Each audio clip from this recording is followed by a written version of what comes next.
we want change, and that's all we did. This is, it's a very, very dangerous trend that is being set up, Mr. Yadav. Meanwhile, we have some more breaking news coming in from Birganj in Nepal. Houses of political leaders are burnt, set ablaze after Oli's resignation in Birganj. So, Mr. Yadav, Oli has left. He has resigned. Social media ban was lifted. Home Minister resigned. Oli resigns. What else? What else? What are the demands? What else is left? Is it a regime change that these protesters want, or murder of the leaders? Could you repeat? No, what is the goal? What is the end goal? Is it about democracy? Is it about removing the corrupt from power? Because now houses of the political leaders continue to be burnt. Even Oli has resigned. He has stepped down and he has fled from Kathmandu. Now, what more are we going to see in Nepal?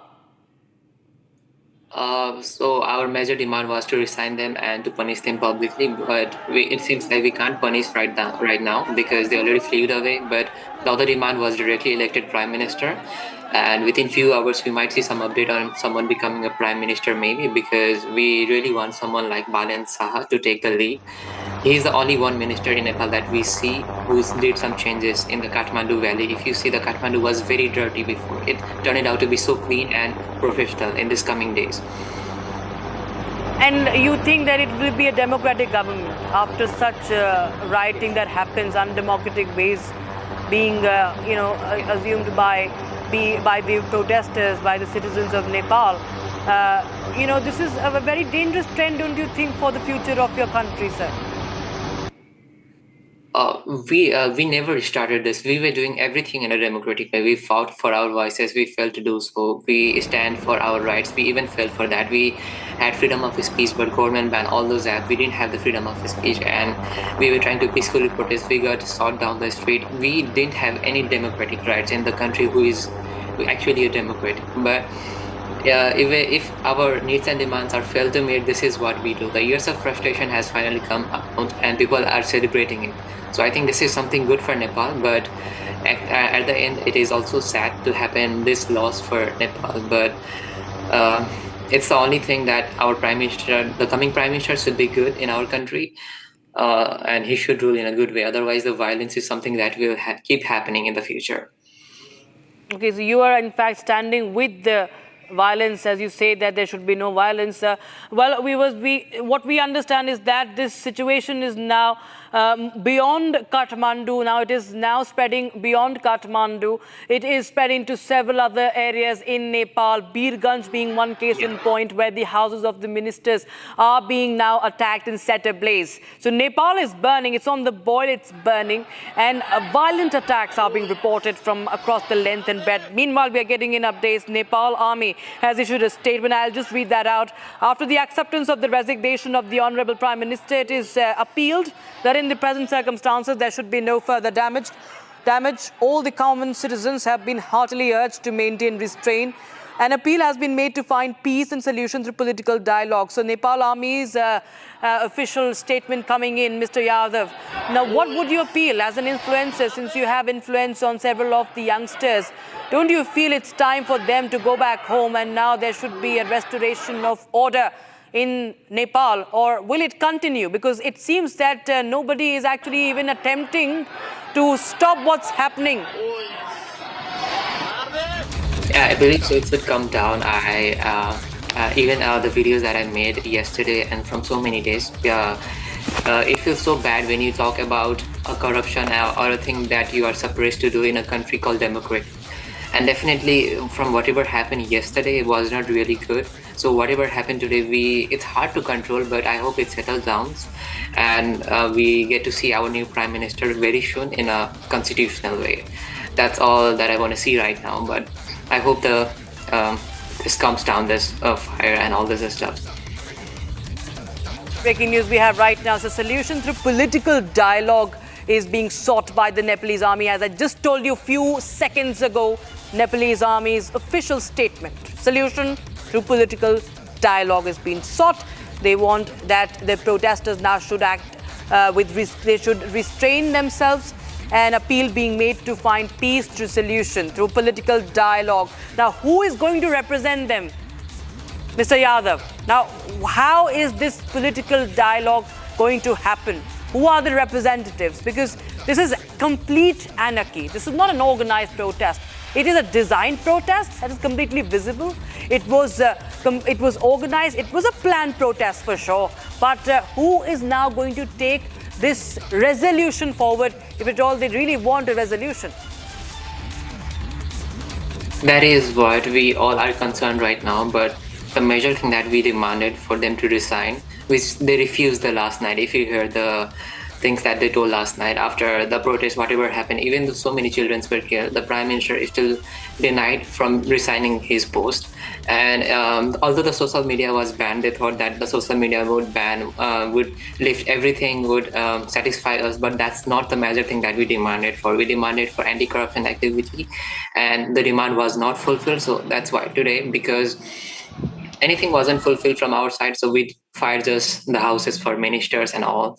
So finally they resigned, but that's not one of the great things that they can do. They should come down to the street and they should surrender themselves to the public. That's all we really want, but they just flew away and ran.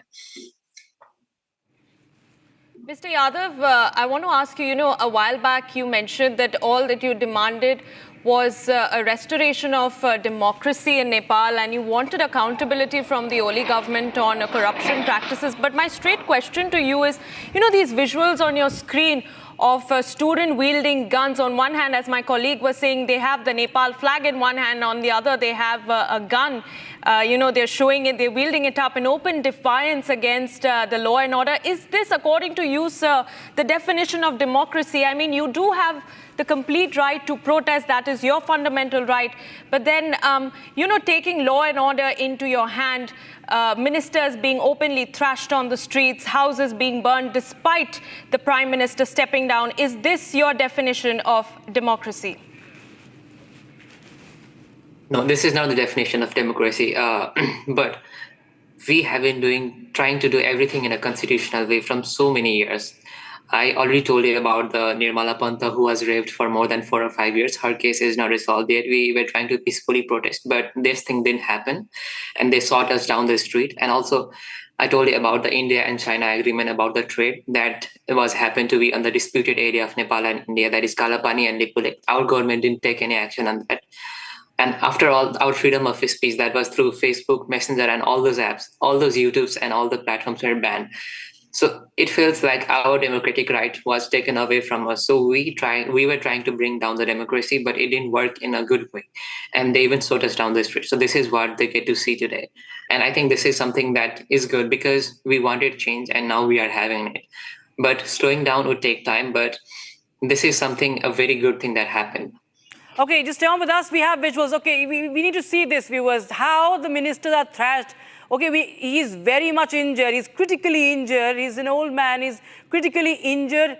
And he has been injured by these protesters, viewers. This is the foreign minister, as I'm told. And he's one of the ministers. And he has been very much critically injured. And these are dramatic visuals and very, very dangerous trend that is being set here. Third country in South Asia when we see this toppling of the government. But this is bloody violence, viewers. This is bloody violence that is unfolding in Kathmandu. Foreign minister is thrashed. He is brutally attacked. And this is the visual that we are running on your screens right now. And this is the reason why so many of these ministers were fleeing in those military choppers, because their lives are endangered. When the more they stay in Kathmandu, the more risks they and their family face. And this is one example. Nepal foreign minister thrashed, and you can see blood also oozing out. He has been thrashed. It's a murderous assault. And this is something that there cannot be no justification for, Mr. Yadav. That's definitely right, but whatever they did during their ruling period was also not right. And we were trying to peacefully protest, but they didn't hear us. So they get to see whatever happened today. We are playing more visuals out, but this is Republic TV bringing you in fact, you can understand, viewers, how serious this situation is in Nepal. This is bloody violence. There is arson, buildings being set ablaze, residences, private residents, not even the government office, the private residents have also been set ablaze, and the ministers are assaulted, viewers. This is the big update. This is the visual, viewers, that speaks volume about this so-called protest that was carried out by youngsters. But this is, viewers, dangerous.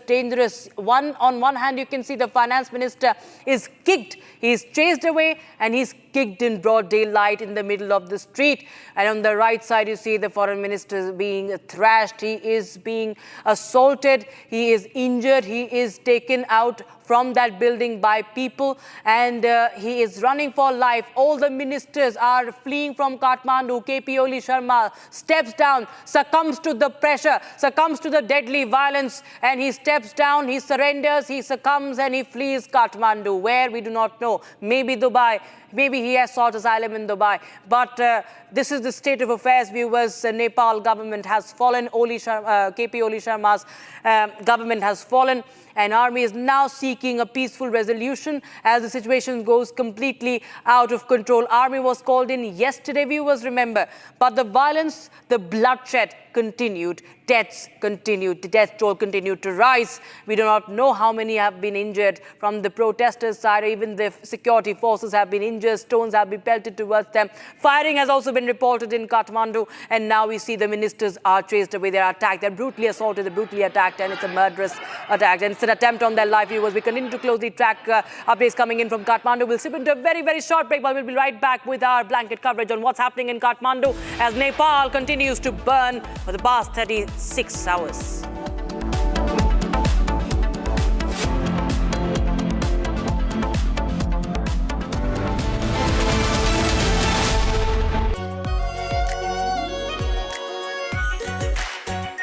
Our pure Shahi Paneer Masala. Delicious, healthy, every day. I choose a world where we dream, and the limit is the sky. And this world is my home where I'm living my best. Mindfully crafted home decor fabrics. Sansar, a D-Decor brand. Live consciously. ये है secret recipe MDH का जीरा sip jaljeera masala. Sip sip जीरा sip MDH का jaljeera sip MDH का jaljeera SIP.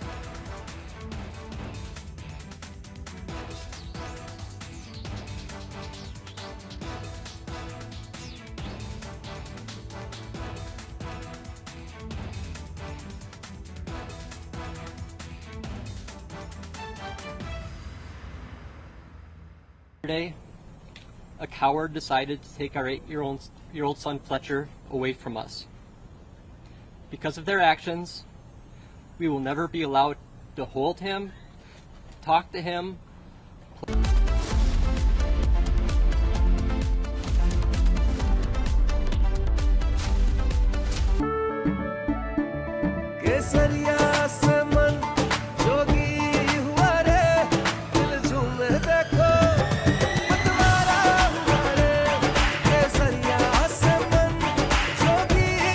हर पल मनाओ केसरी त्योहार।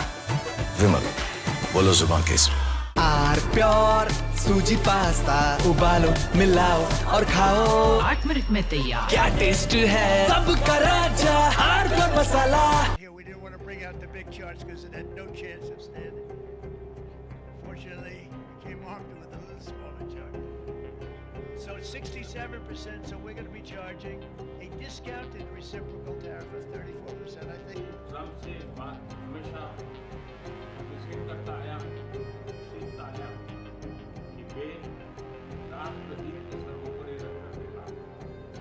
Today, the World Health Organization officially announced that they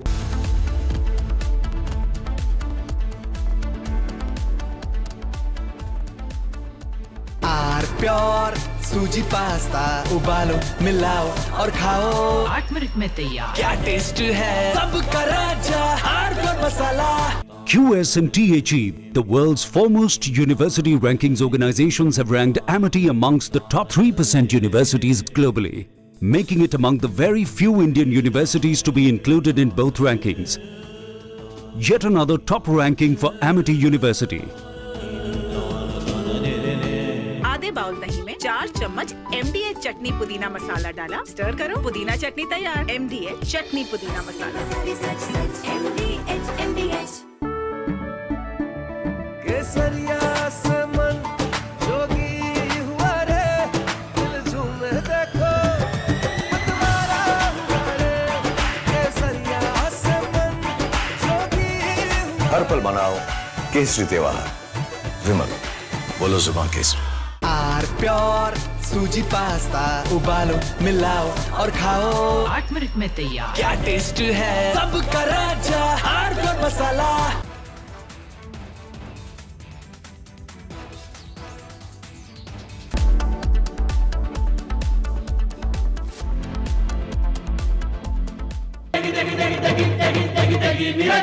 MDH की देगी मिर्च, देगी मिर्च का तड़का, अंग अंग फड़का। MDH की देगी मिर्च। I choose a world where we dream and the limit is the sky, and this world is my home where I'm living my best. Mindfully crafted home decor fabrics. Sansar, a decor brand. Live consciously. थोड़े में ज्यादा स्वाद, ये तो है इसकी खास बात। वाओ मामा, क्या स्वाद है। अरे मेरे राजा। Here we didn't want to bring out the big charts because it had no chance of standing. Fortunately, we came armed with a little smaller chart. So it's 67%, so we're going to be charging a discounted reciprocal tariff of 34%, I think.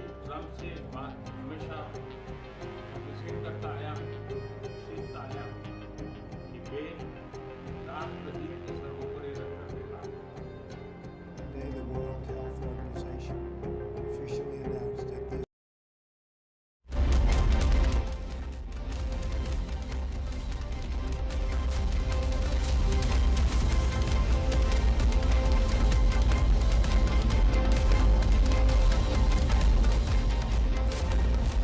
I choose a world where we dream and the limit is the sky, and this world is my home where I'm living my best. Mindfully crafted home decor fabrics. Sansar, a decor brand. Live consciously. थोड़े में ज्यादा स्वाद, ये तो है इसकी खास बात। वाओ मामा, क्या स्वाद है। अरे मेरे राजा।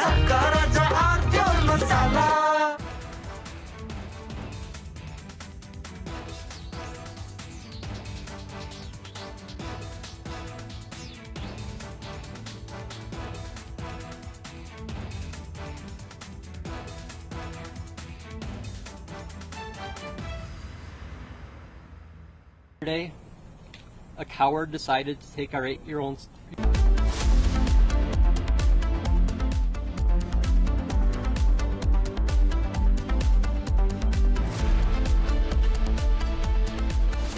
थोड़े में ज्यादा स्वाद, ये तो है इसकी खास बात। वाओ मामा, क्या स्वाद है। अरे मेरे राजा।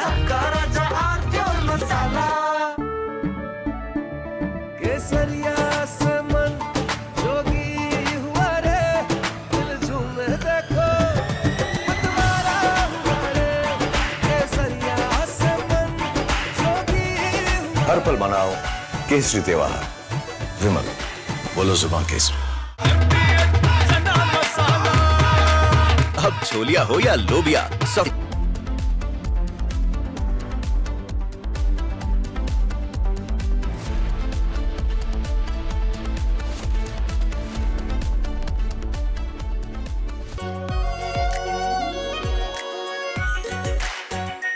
Our pure Shahi Paneer Masala. Delicious, healthy, every day. QS and THE, the world's foremost university rankings organizations, have ranked Amity amongst the top 3% universities globally, making it among the very few Indian universities to be included in both rankings. Yet another top ranking for Amity University.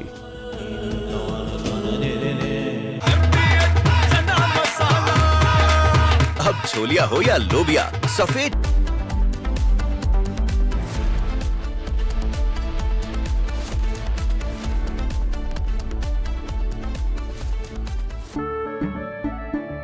केसरिया से मन जोगी हुआ रे, दिल झूमे देखो मतवारा हुआ रे। केसरिया से मन जोगी हुआ। हर पल मनाओ केसरी त्योहार, विमल बोलो जुबान केसरी। थोड़े में ज्यादा स्वाद, यही तो है इसकी खास बात। वाओ मामा, क्या स्वाद है। अरे मेरे राजा। Here we didn't want to bring out the big charts because it had no chance of standing. Fortunately, we came armed with a little smaller chart. So it's 67%, so we're going to be charging a discounted reciprocal tariff of 34%, I think.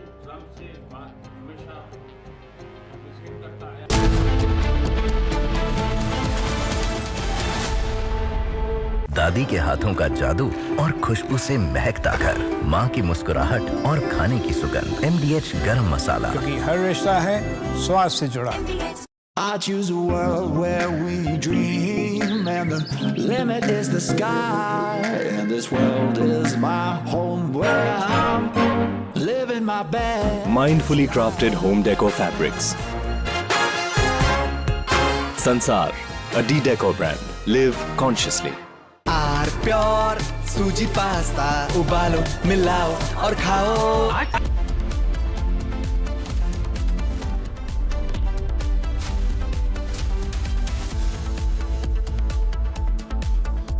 MDH की हल्दी मिर्ची धनिया करे कमाल। ये रंग दे, ये खुशबू दे, ये तीखा, ये कम पड़े। क्या निराला MDH मसाला।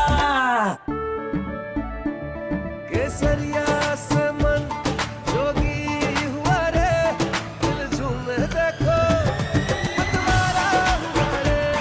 केसरिया से मन जोगी हुआ। हर पल मनाओ केसरी त्योहार, विमल बोलो जुबान Kesari.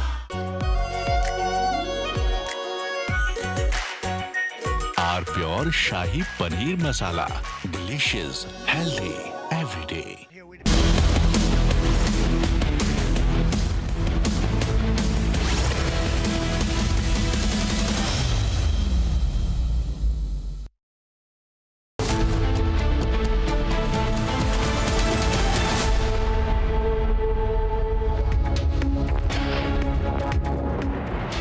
Good evening, viewers. You're watching Live and Breaking, and I'm Rakshita Mishra with you. My colleague Oyana also joining us in the Republic studios. We were Republic TV keeping a very, very close eye on what's happening in the neighboring country of Nepal. It's burning, viewers. It's up in flames, and Republic TV getting you all the latest from ground zero. Absolutely. In fact, Rakshita, the situation is getting critical by the hour. You have ministers being thrashed, young protesters wielding guns, and residences being set on fire. We'll track all that and a lot more for you from ground zero as this is our rolling coverage from Nepal. But first, let's take a quick look at the top headlines this hour.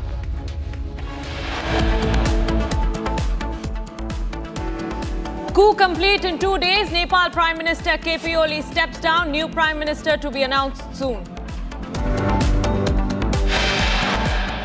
Protesters set fire to Prime Minister Oli's house amid calls for resignation. First visuals of Nepal Prime Minister KP Oli surfaces. He's seen flying off in a chopper. Nepalese army issues a statement, seeks solution via political dialogue.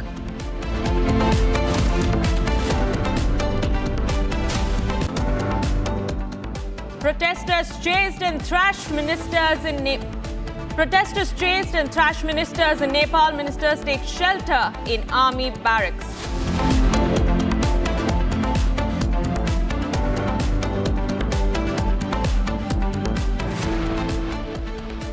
Protesters burn down Parliament, House of President, Prime Minister and other ministers. Nepal descends into complete chaos.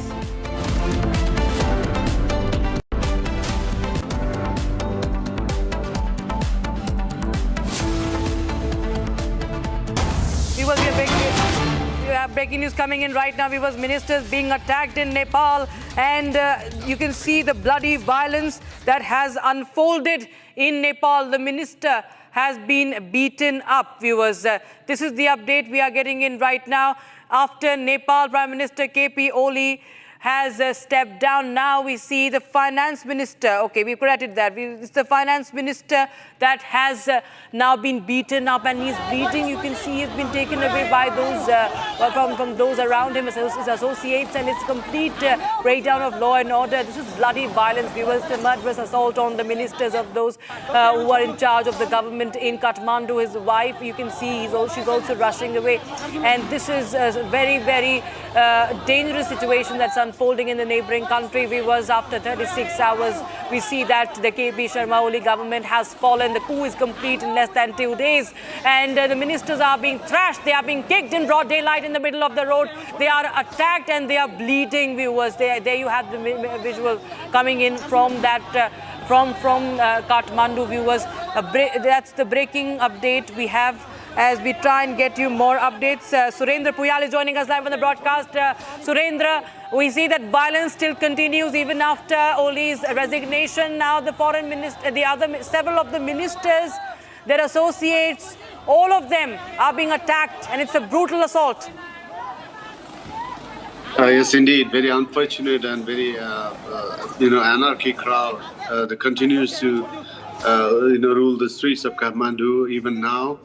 Even after security forces, appealed to, joint appeal to maintain calm and stay calm. People are not just listening. The parliament building is on fire.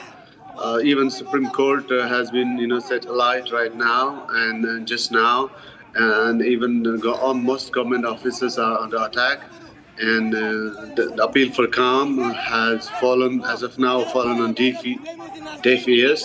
We don't know what's in store as the evening approaches.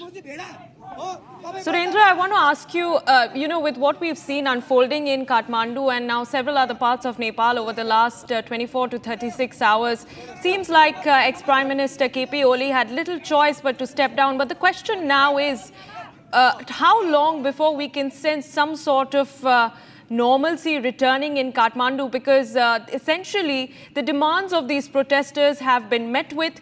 The ban on social media, the order that was passed by the Oli government has been rolled back. He has resigned. The top ministers of the Oli cabinet has stepped down as well.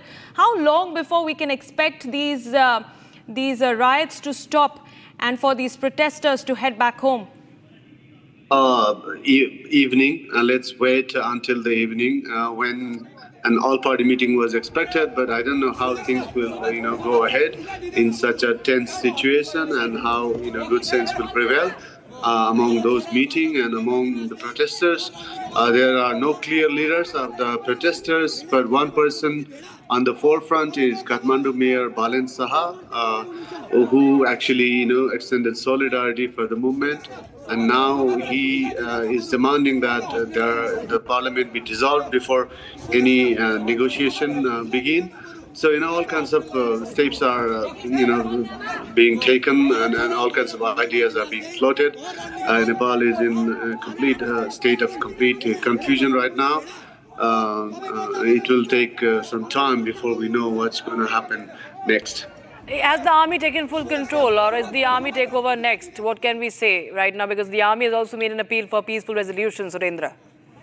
They haven't done so yet, but that's another possibility. What is interesting is that a controversial leader, was imprisoned by Supreme Court on cooperatives fraud charges. Was in jail. Was in one of the jails in Kathmandu, and he too was released by the police and handed him over to his wife.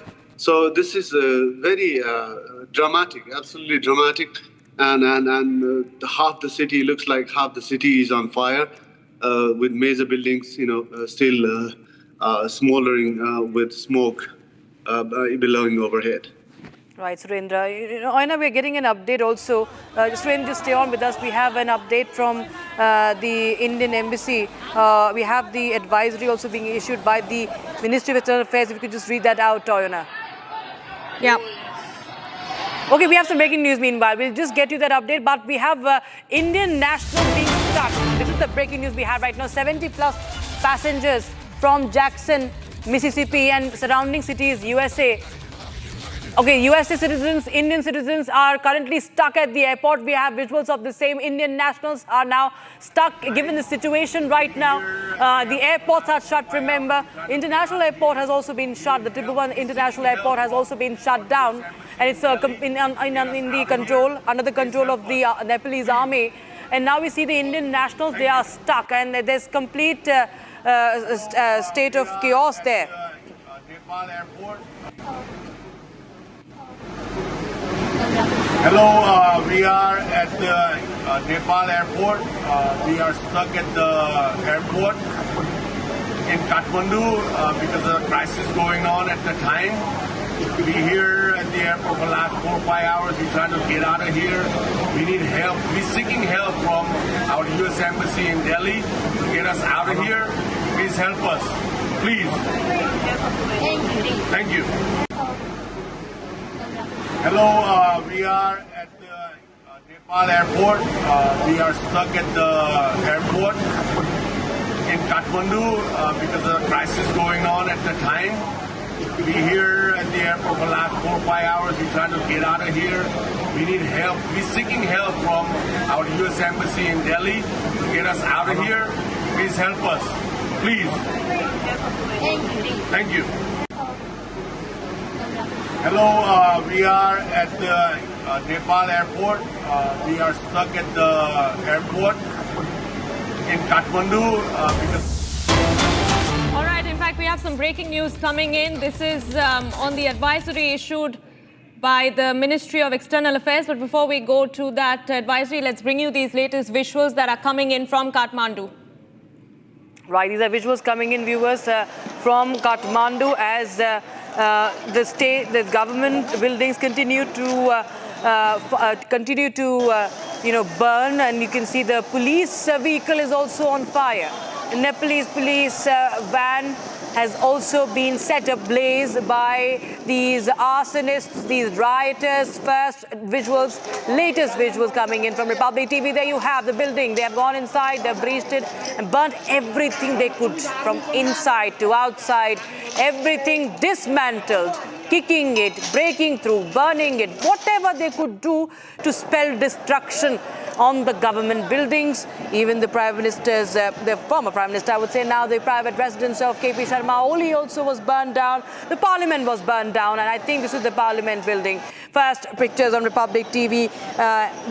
Politicians are fleeing, viewers, and the city of Kathmandu is in a big chaos. It is more than a chaos. Chaos is an understatement. The law and order has broken down, and is under siege from by the protesters, the rioters, the arsonists, and you can see the expletives that are also scribbled onto the on the walls of the government buildings. This continues, and who is fueling this fire, we do not know, because even after the ban was lifted on the social media apps, we saw several of the ministers resigning, and then thereafter fleeing. KP Oli Sharma also resigning. We see the violence continues on the streets of the Kathmandu, and it spirals out as well to Birpur as well, where the houses of the ministers are being attacked, and the former Prime Minister has also been attacked. His wife, the current Foreign Minister, they've all been attacked. Murderous assault on the former Prime Minister of Nepal. They've all been attacked, brutally attacked. Murderous assault on these ministers. There's an attempt to their life, viewers. You understand, with the Nepalese people, you can see how they are holding these arsonists, holding the flag in their hand and climbing atop these buildings and thumping their chests as to what has happened. They are overjoyed by this destruction, how this anarchy has been unleashed. Who's fueling this fire? That's the matter of curiosity. That's the big question that is looming right now. Oli has left. He has fled. He has succumbed to the pressure that he faced for just 36 hours. We have reactions. ये लेतलेत काम चोर है, भ्रष्टाचारी है और ये देश के लिए ये ने 2 दिन में सब कुछ कर दिया। ये इस नेता सब ने हमारा 19 वर्ष खा दिया और अब हम लोग का प्रधानमंत्री होना चाहिए और अब हम ये पार्टी का नेता नहीं मानते हैं। हमारा जिंदगी से प्रधानमंत्री हमें चाहिए और राष्ट्रपति हमारा उसी से चाहिए और जौन मंत्री हमारा जिंदगी भाई लोग हमारा देश निर्माण करेगा, हमारा देश फेरी उठेगा, हमारा सिर फेरी वो माथी उठेगा और हमारा सिर ये नेपाल का सिर है। संसार का लोग ने देखता है अब ये नेपाली क्या है, नेपाली बहादुर है, नेपाली शक्तिशाली है, नेपाली सब कुछ करना सकता है, ये गुलाम नहीं है और उनका देश में करके काम नहीं करते हैं। यही देश में पसीना बगाता है, खून बगाता है और जिंदगी के ये सब लोग के हम इस देश के निर्माण में आगे बढ़ता है। ये नेता के अब हम लोग सहभागी भी होने नहीं देंगे। ये लोग का पार्टी भी हम नहीं मानते हैं। हमारा देश का पार्टी जिंदगी पार्टी होता है और उसमें हमारा भाई बहनी सब काम करता है और अब स्टूडेंट को कल मार दिया गया। आप लोग देखिए 21-22, अब नंबर कितना है पता नहीं, 500 से जितना है सब इंजर्ड हुआ है। अब ये स्टूडेंट को ऐसे तरीके से मारेंगे तो कौन सा देश चलेगा? ये सब बहुत क्रूरल देश जैसा हो गया, क्रूरल शासन हो गया। ये तो गोली का शासन ऐसा नहीं चलता है, कोई देश में ऐसा नहीं चलता है। ये एशिया में ऐसा कम्युनिस्ट शासन में आता है, इतना छोटे देश में तो कैसे चलेगा? ये कभी भी ऐसा नहीं चल रहा है। हम लोग का डेमोक्रेसी लाया, इतने आदमी मर के डेमोक्रेसी लाया। ये ऐसा डेमोक्रेसी किसको चाहिए? किसी को डेमोक्रेसी ऐसा नहीं चाहिए।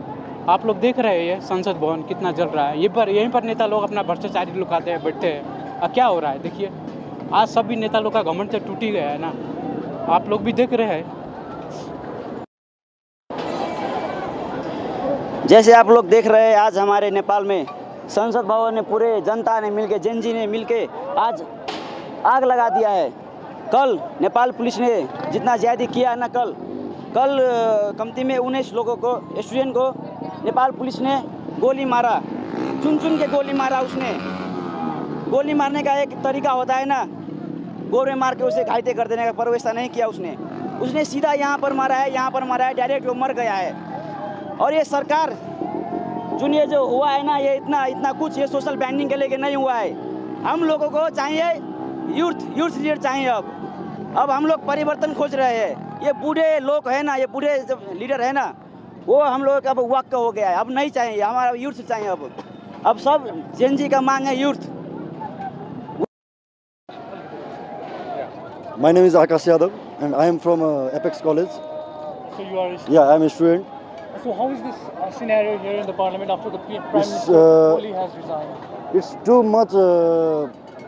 You are seeing, I have no words for this.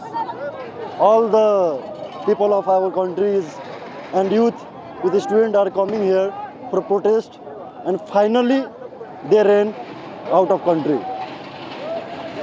They are the murderers of our nation. They killed our 14 years children on gunshot in head, and this is very brutal for our Nepal country.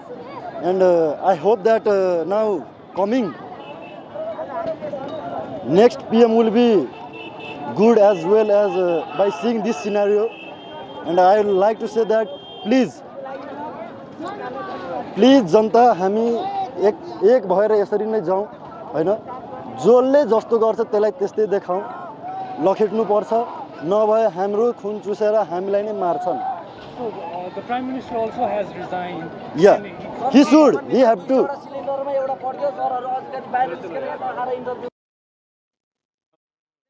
Voices coming in from ground zero, the protesters calling out the government and in fact they are just justifying the violence. It seems we have more updates coming in. The choppers are being used to flee, to help the politicians escape, but the airports are shut down, and even the Indian origin Americans are suffering right now. They're stranded at the airport, and we are going back to my colleague Surendra, who continues to report from Kathmandu. Surendra, can you just show us around if you are on ground? If you could just show us what's happening on ground zero in Kathmandu as we speak.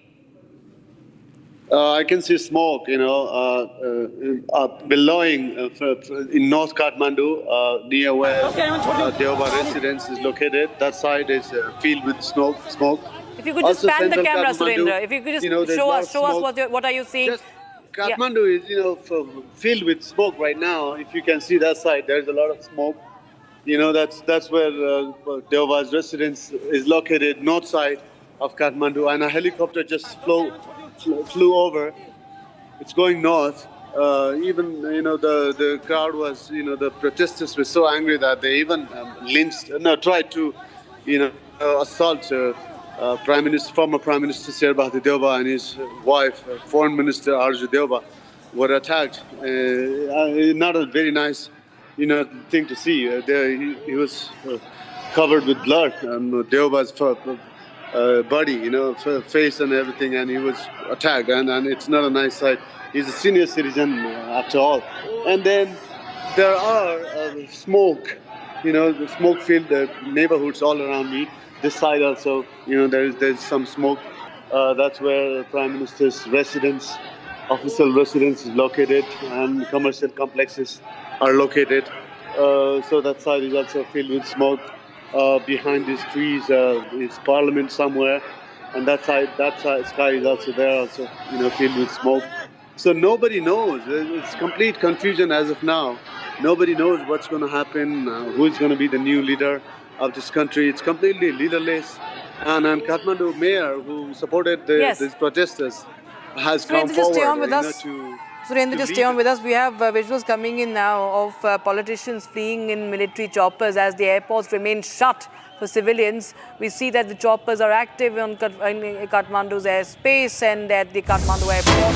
Chopper activities being reported from the Kathmandu airport as the politicians, the ministers, that are all escaping from Kathmandu as these rioters take siege of Kathmandu.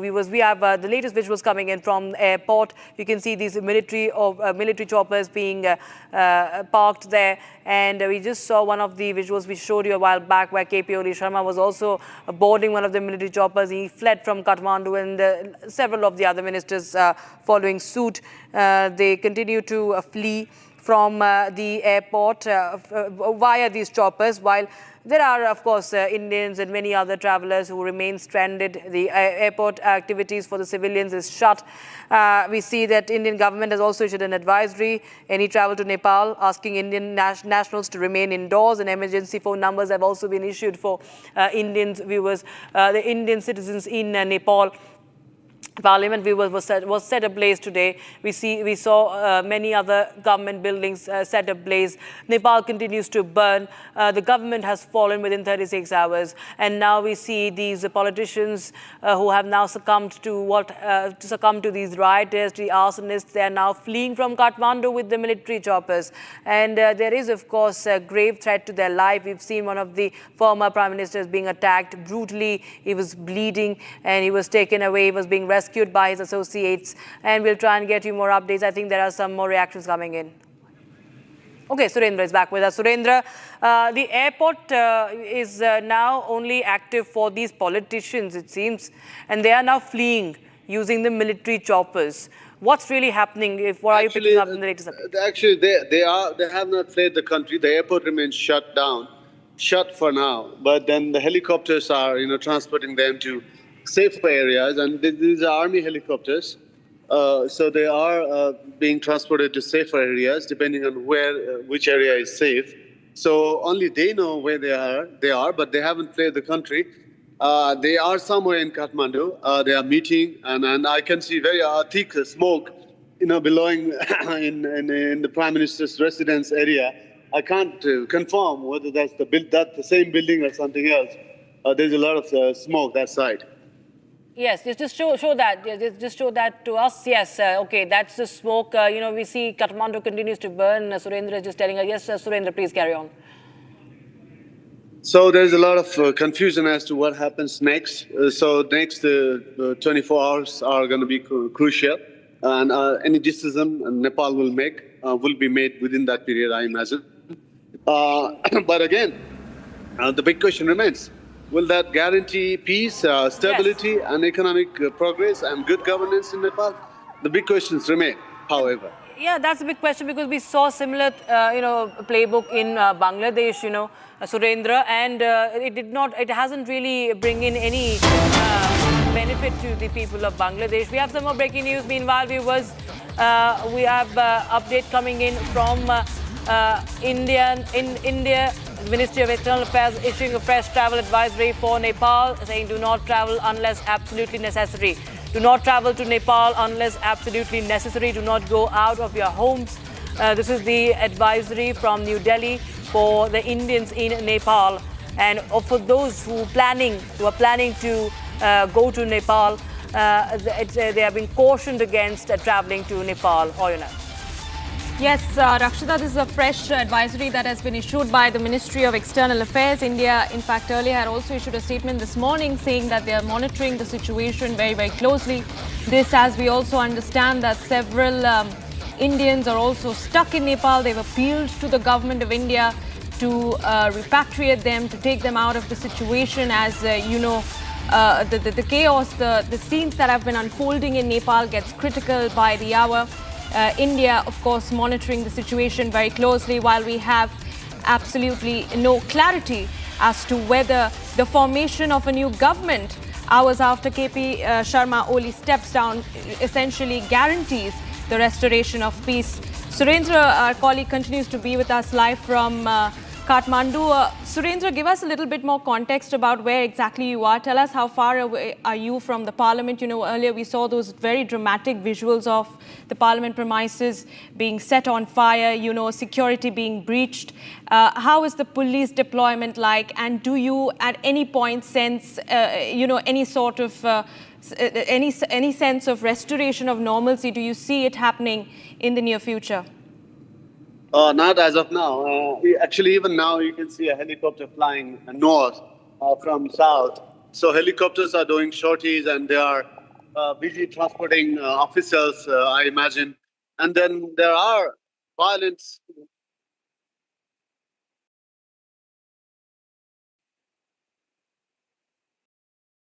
Right, so that is a military chopper live by Surendra. Yes, Surendra. There were protests and the police opened fire at a few places. And at least 2 people were killed today in Kalimati this afternoon. And another 2 somewhere else in the city. So there are new casualties even today. So it goes on top of 19 that was recorded yesterday. So it's still violent. They have appealed for calm, and the police and the security forces, they have appealed for calm, and hopefully the protesters will calm down after the dusk fall, which will happen in a couple of hours. Surendra, army has appealed for peace and a peaceful resolution through dialogue. Now, how will this dialogue, if at all it takes place, what could be the way forward? It doesn't have any clear leader. One person who has come to the fore is Kathmandu Mayor Balen Saha. If he is saying, okay, I'm going to represent the Genji and, talk on their behalf, he might be welcomed. Okay. So nothing is clear. It's absolutely, Nepal is in transition and very uncertain, uncharted territory right now. Absolutely. In fact, Nepal has seen multiple times, it has gone through political turmoils, but this is something that is unprecedented, isn't it, Surendra? What we learn is that there are other areas that are also being affected beyond Kathmandu also. What are you picking up, Surendra, like Birganj areas? We are learning that ministers' houses have been burnt there as well. Yeah, ministers' houses, even province ministers' houses were burned down. The chief minister of Madhya province bordering Bihar in South Nepal also, tendered his resignation. So there is a nationwide protest and they want complete overhaul. The protesters are saying they want complete overhaul of the system and they don't want any older generation leaders, anything older. They want to create something new. But I don't know how they're going to do it. And if you mentioned about the border, also I want to understand from you: is the land route still operational, or has that also been shut? Nepal border is, of course, anyway very porous as far as India-Nepal border is concerned. It's very tense all over the country, including Nepal-India border. So they are exercising caution. That's for sure. Every district across, near Nepal-India border to South Nepal is disturbed. So urban areas are more disturbed, like big cities like Kathmandu, Pokhara. So there's a lot of violence, and it's absolutely unprecedented. Right. Thank you so much, Surendra. We'll come back to you after this very, very short break. Viewers, we continue to give you all the latest updates from Ground Zero from Kathmandu as Nepal continues to burn. Viewers, the situation is spiraling out of control. We'll listen to a short break, but we'll be right back with more details and minute-by-minute developments from Nepal.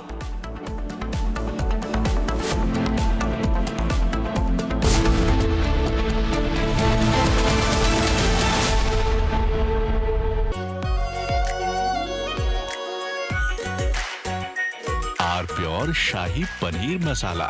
Delicious, healthy, every day.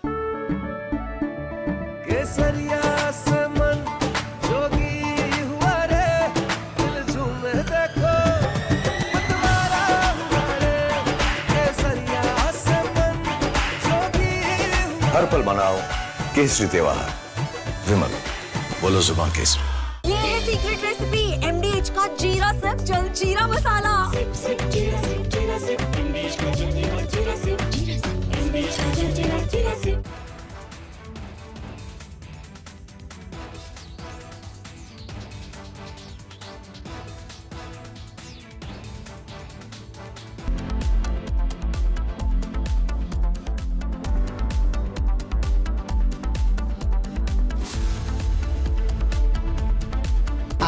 Pure सूजी pasta उबालो मिलाओ और खाओ 8 minute में तैयार। क्या taste है सबका राजा हार्डकोर मसाला।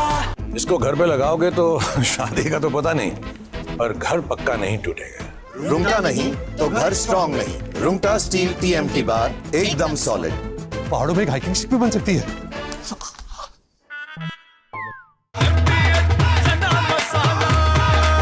अब छोलिया हो या लोबिया, सफेद चने या काले चने, सब कुछ मजेदार बने। I choose a world where we dream, and the limit is the sky, and this world is my home where I'm living my best. Mindfully crafted home decor fabrics. Sansar, a decor brand. Live consciously. थोड़े में ज्यादा स्वाद यही तो है इसकी खास बात। वाओ मामा क्या स्वाद है। अरे मेरे राजा। सबका राजा pure masala. Here we didn't want to bring out the big charts because it had no chance of standing. Fortunately, we came armed with a little smaller chart. So it's 67%, so we're going to be charging a discounted reciprocal tariff of 34%, I think.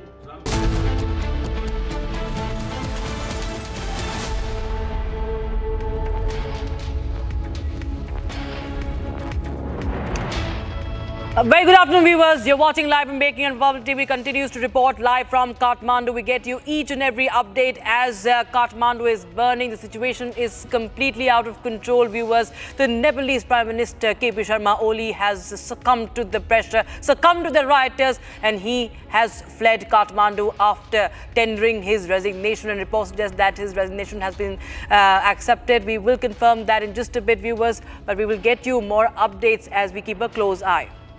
And this is our rolling coverage, ladies and gentlemen. The Public is the only channel that is bringing you the frame-by-frame, minute-to-minute update on everything that's unfolding in the capital city of Nepal. And before we get you all the latest developments that we're tracking, let's take a quick check of the headlines.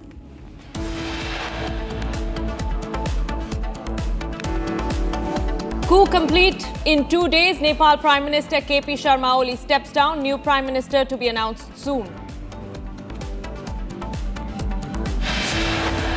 Protesters set fire to ex-Prime Minister Oli's house amid calls for resignation.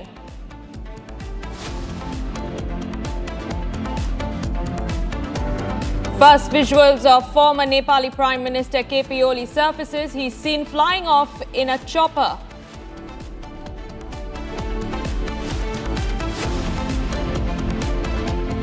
Nepalese army issues a statement, seeks solution via political dialogue.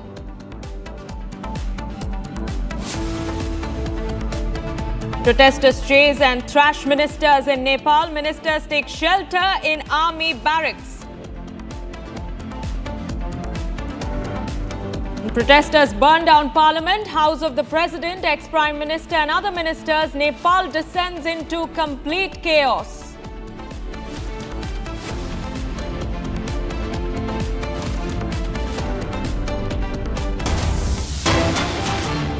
All right, we have some fresh visuals coming in right now, viewers. This is again another aerial view via drone of the Nepal parliament burning, viewers. This is an image that helps you understand what has happened. The very seat of democracy, the temple of democracy in any democratic nation is burned down. That's the Nepalese parliament in Kathmandu that has been set ablaze, and an aerial view of that on your screens right now.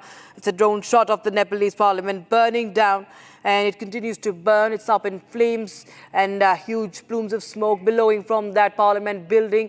And similarly, there are other buildings of significance of government use that have been also set ablaze by the rioters across Kathmandu, from the presidential palace to KP Sharma Oli's residence to several other residences of the ministers who are the part of the cabinet. They've all been set ablaze, and from roads to the government buildings, vandalism, arson, rioting, all that, even firing, everything has been witnessed, viewers. They have been wielding guns, flag in one hand and the other holding the guns, rifle being wielded by these protesters. And now you have this visual of smoke that continues to billow from that Nepalese parliament that was set ablaze today. Yesterday they tried to breach, they tried to enter and vandalize. Today they have been successful in setting it ablaze as KP Oli Sharma succumbed and he tendered his resignation and fled from Kathmandu. We do not know where has he gone. His advisor says that he will never leave Nepal, but he will resign. So he did. But what our sources are telling us that he might flee to Dubai. Of course, it's an undisclosed location where the ministers are fleeing. The airport remains unoperational. It is not functioning for a civilian movement, but the politicians are fleeing. The military choppers have been parked at the airport, and they are fleeing and they are running for their life. And we have seen how the former prime minister as well has not been spared either. He has been brutally attacked. His attack on his life, as you can see, and this is another visual. You can see him bleeding, viewers, as we just showed you how he had suffered injuries after the mob attacked his house and attacked him and his family. There you have, he was bleeding. He's under military security. The army is securing him right now. But another visual. There were two visuals that earlier we showed you a visual of him being rescued and taken away. And now you can see the moment after he was attacked, he's sitting there on the ground, on the grass, and he was attacked. He's bleeding. It's a brutal assault. It's an assault. It's an attack on their life, on the former prime minister of Nepal, his wife being the current foreign minister of Nepal. This is pure anarchy, and it's bloody violence. It's nothing but bloody violence. The mobsters, the rioters who call themselves protesters, they have opened a war front against against the government, against the ministers, against those in power, and they justify the violence. They justify those who have been hurt. The foreign minister, who's the wife of this gentleman you see, he's the former prime minister. She also has been hurt. Her husband, the former prime minister, is attacked. Of course, viewers, there is frustration. There were many issues plaguing the government, but this is pure anarchy that has taken to the streets, and Kathmandu has been taken over.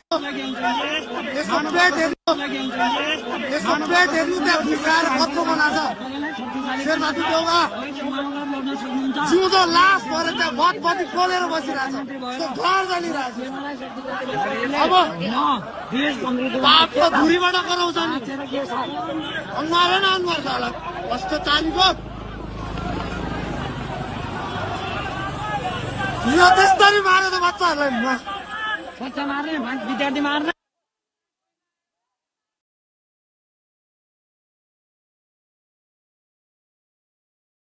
All right, that is the commotion on ground, the chaos that broke out after the minister was brutally attacked. We do not know how he was attacked, but yes, those rioters who are calling it a protest and frustration. We'll show you those two images, viewers.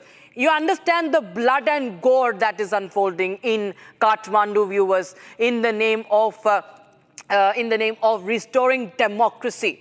What's happened is that they have toppled a government. It's a coup, and it's bloody violence that is unfolding. There you see, to the left side, he's sitting on the ground. He's injured. To the right, he's taken out by his associates. He's under, all these ministers are being protected by the army men, the army personnel. And this is absolute breakdown of law and order. This is a murderous assault, viewers. His wife is the current foreign minister. She has also been attacked. She's also injured. So the former prime minister, Sher Bahadur Deuba, and his wife, who is the foreign minister, she's also attacked, she's also injured, but he's brutally attacked. You can see he has sustained grievous injuries. We do not know yet if he has managed to flee from Kathmandu or not, but that's what every minister has done, because they are running for life now. They cannot stay in Kathmandu. The cabinet ministers are saying that it's impossible now to stand with the government, that there's no option for them but to run for their lives, but to flee from Kathmandu. And this government has fallen in 36 hours, viewers. This is what they called a Gen Z protest. But viewers, this is violence, this is anarchy, this is bloodshed, this is blood and gore. And we have seen firing also. We have seen weapons being wielded by the so-called youngsters as we see the situation worsening. It's a complete breakdown of law and order, and the law and order has been shattered. It's in shambles, and Nepal is burning. Kathmandu is burning, and several other areas also remain tense. Birganj remains tense. Many of the houses in Birganj of those ministers have been set ablaze. The parliament has been set ablaze. The presidential palace has been set ablaze. And we continue to show you those visuals that, in fact, help you understand the gravity of the situation, what's happening in our neighboring country, viewers. And more breaking news are coming in. More breaking news is coming in. And this is the parliament. This is a visual from the parliament where you see the protesters are wielding a gun. They are firing. They have guns in their hands. Are these Gen Zs? Are these youngsters? What is happening, viewers, in Nepal? You can understand they are wearing helmets for their protection, but they are attacking the parliament. They want democracy. They want transparency. They want nepotism to go away. They want fair rule. They want fair governance, but they are attacking the very seat of democracy, that is the parliament in Kathmandu, and they are firing. They are firing at the parliament building, and this is happening even after KP Oli Sharma resigns and flees from Kathmandu. This is absolute breakdown of law and order. This is anarchy on the streets of Nepal, and the parliament has been attacked by the protesters using these rifles, using these guns. They have now wielded these guns, and they are taking aim at the parliament building that was already in flames. They are leaving no stone unturned. They are leaving no government building, not just the parliament, but also the residence of the former prime minister, also the presidential palace, also the residences and the offices of those in power. They have come under attack, and they have all been set ablaze. So Nepal is on the boil. It is burning right now as we speak, and ministers are facing, they are now fleeing. And viewers, this is a video that speaks volume about this so-called revolution. It was being touted as a revolution, a movement of change, but they are wielding guns. They are resorting to violence. For the past 36 hours, Kathmandu has witnessed unprecedented violence. And this is the truth, viewers. This is unmasked. They are wearing these helmets, but they are now being unmasked. You can see what they are doing. And viewers, will try and get you a sense of ground as we play that out full video.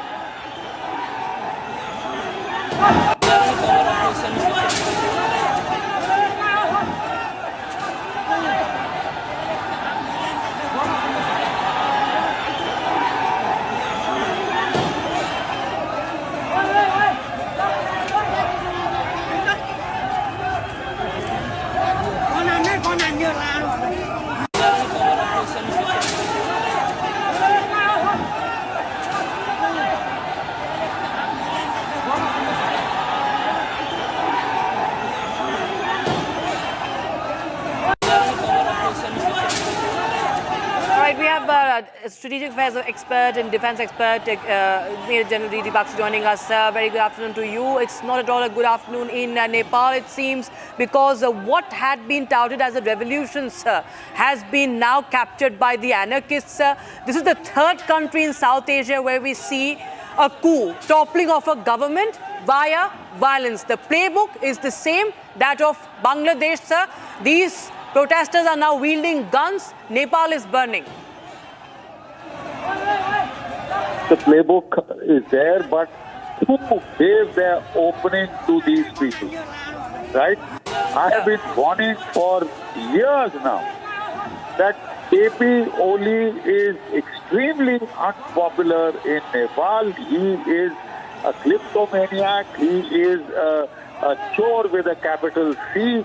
He has created a most corrupt dispensation, nepotism, corruption, lack of employment, economy going down, and he is sucking up to China and trying to raise problems against India. And yet I am so surprised that there are people, elements of the bureaucracy in India, diplomatic, intelligence, who were convinced that KP Oli is the go-to man. He's so strong that, when there was an agitation in support of the former king, an agitation for change, Raja Lao, Desh Bachao, they said, no, that's nonsense. KP Oli is the guy, he is loved by the people of Nepal. Well, we've seen how much he's loved. He's out. Right. General Bakshi, yes. General Bakshi, KP Oli was not really ever a friend of India, but we've seen that, sir. And he has been very much in proximity with Beijing. Now, from here onwards, sir, how do you feel this panning out? Because India is keeping a close eye, and with this being going into a complete state of breakdown, political turmoil, we've seen what happened in Bangladesh, sir. It's still not stable. But what do you understand? How do you read into this situation? What could now happen next? The way out could be like it had happened earlier when we had the king overthrown. Because the king did not allow Sonia Gandhi to enter the Pashupatinath temple. The priest did not allow. We had that government of the king overthrown.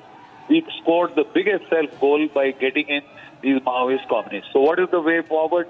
The way forward is that either the Chief Justice or in this case even the courts are under a cloud now, or somebody who is non-partisan, non-political, who takes charge as a caretaker prime minister, and a new constitution is drafted, new constitution is written. I'm afraid the one that we tried to enforce has not worked. You see, democracy has to have an opposition. If the opposition gets in bed with the ruling party, well then, where do the people go to for their grievances? The media doesn't listen to them. They had a social media that was banned. On the social media, they were carrying out e-commerce. They were, the bulk of the Nepal youth wants to get out of Nepal and get jobs in Dubai, etc. How do they talk to their people at home? On the WhatsApp, which is free. On Facebook, on Messenger, which is free. Now they have to pay international roaming call rates. They are poor people, as it is. They don't have... Yeah. You just stay on with us, sir. Just for a few seconds. I'm just getting a breaking news. The protesters have set fire to the UML party office at Birta Mode in Jhapa. So this is the ruling party. Of course, that government has fallen now.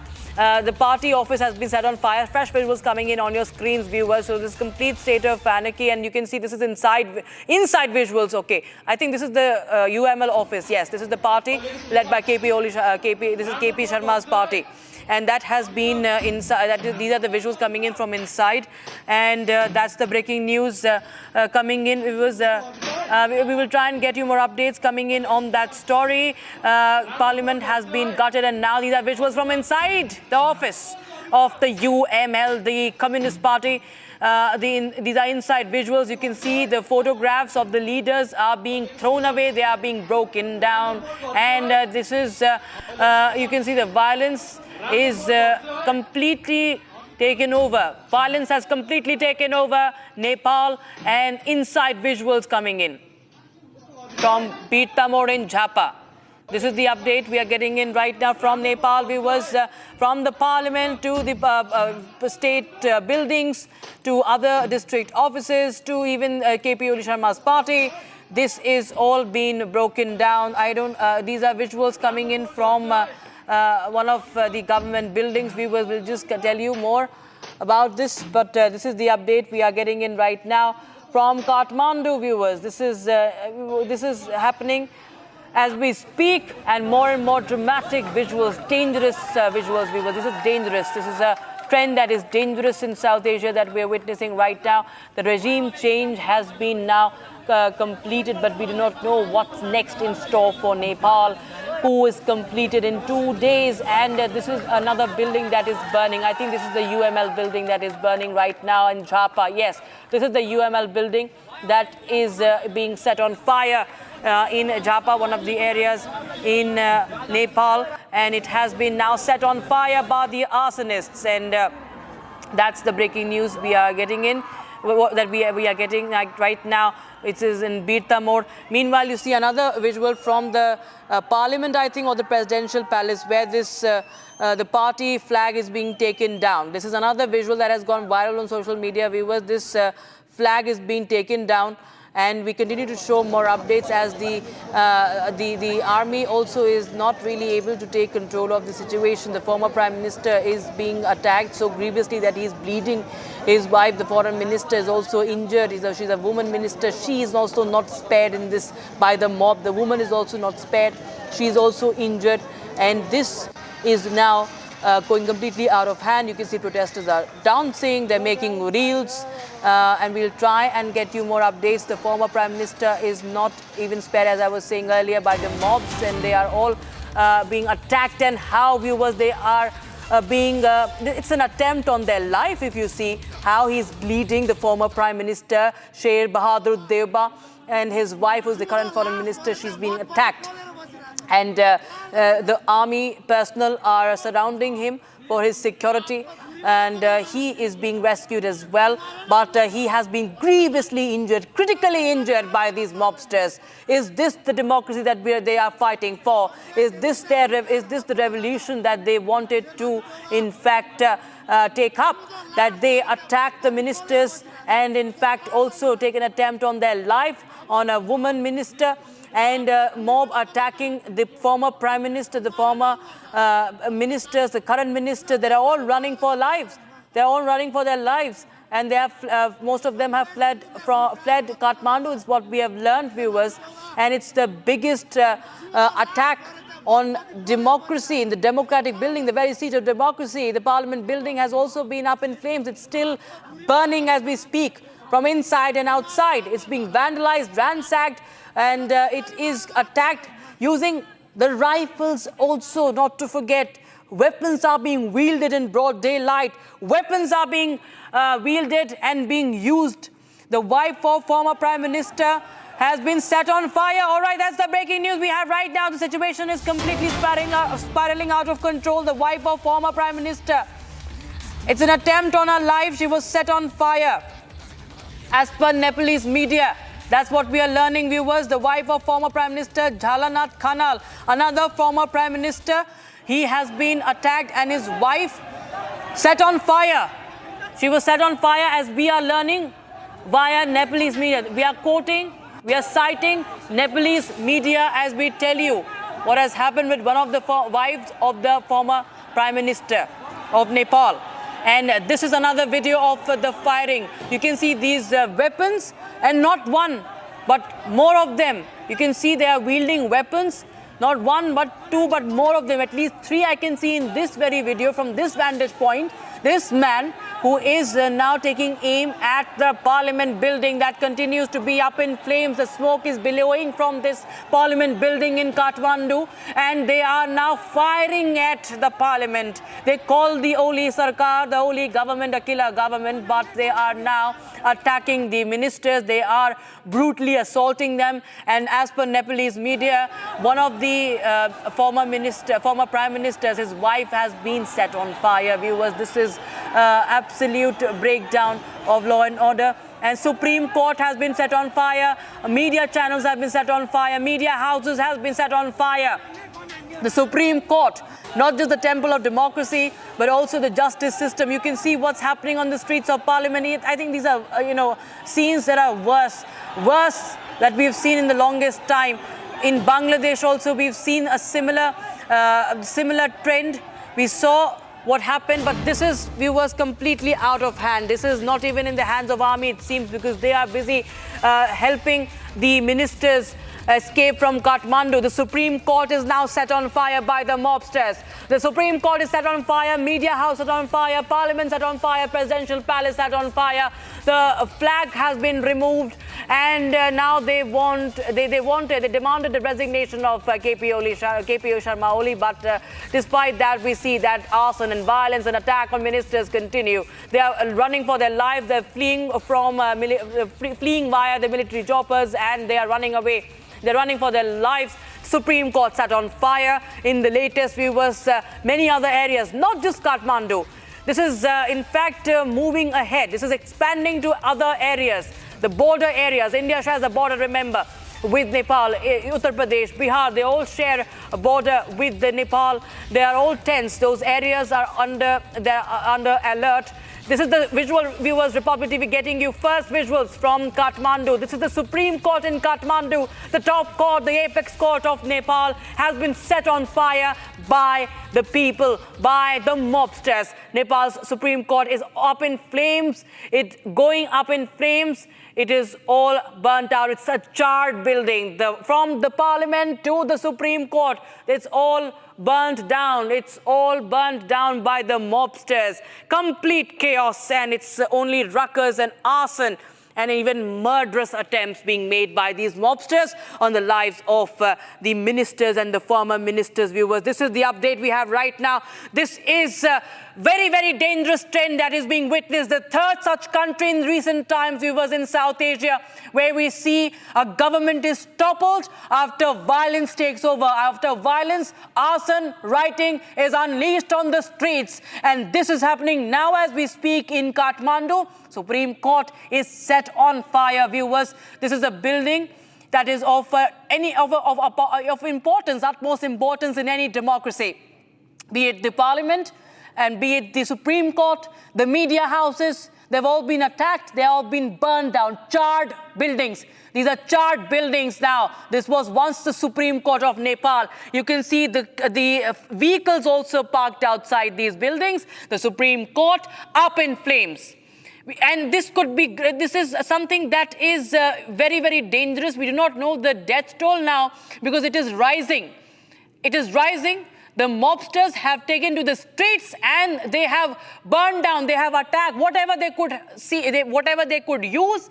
They have burned out the Supreme Court, the Parliament, the media houses. More and more visuals coming in on Republic TV. Republic TV is showing you non-stop visuals, non-stop coverage from Kathmandu and beyond, viewers. Exclusive footage on Republic TV. This is the Sarvocha Nyayalaya, that is the Supreme Court, that is up in flames and plumes of smoke billowing. They have not spared even the women ministers, even the wife of former Prime Minister, even the current foreign minister who is a woman, and her husband who was the former Prime Minister. He has been brutally assaulted. Attempt on life has been carried out by these mobsters who were demanding so-called democracy now. They were demanding transparency, but they have taken to the streets and burned Kathmandu down. More and more visuals. Wife of former Prime Minister, Mr. Jakal. She is joining us on the broadcast, I think. Okay, she has been set on fire, I'm told. Okay, she has been charred. You can see she has been burnt alive, viewers. Footage coming in. This is dangerous, viewers. She's lying unconscious. We do not know about the status. We do not know about her state, but she is the wife of a former Prime Minister of Nepal, Jhalanath Khanal. You can see her burnt body, viewers. This is dangerous, and this is a murderous attempt. She has been set on fire. She has been burnt alive, viewers. This is a visual that you can understand what's happening in Nepal, what's happening in Kathmandu. These so-called protesters these are murderers, viewers. These are murderers, arsonists, rioters, mobsters, and they have also attempted to murder the wife of a former prime minister. She lies unconscious. She has been burnt alive. This is the wife of former prime minister of Nepal, Jhalanath Khanal. She has been set on fire. She has been burnt alive.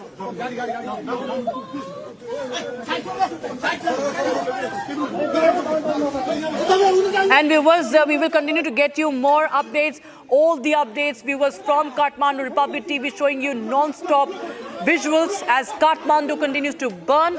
Wife of a former prime minister is set on fire alive, viewers. Murders, not just vandalism, not just rioting, not arson, but this is murder in broad daylight that has happened on the streets of Kathmandu, viewers. We continue to show you more, get you more updates as Republic is reporting live and minute-by-minute development from Kathmandu, from Nepal. Stay tuned, don't go anywhere.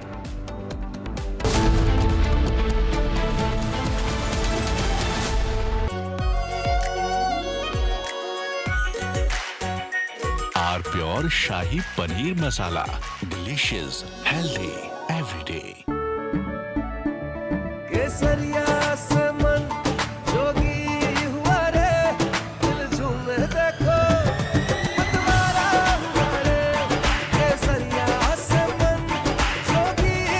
हर पल मनाओ केसरी त्योहार।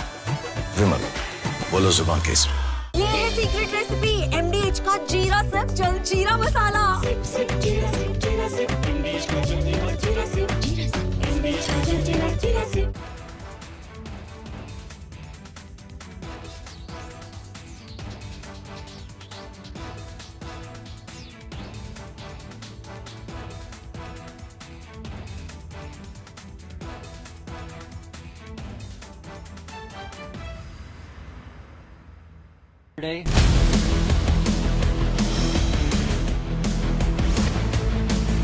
This is Republic Jack Olival Studio. Stay tuned for all the live and breaking news updates. I'm Deepak Suresh Kumar. Let's get started.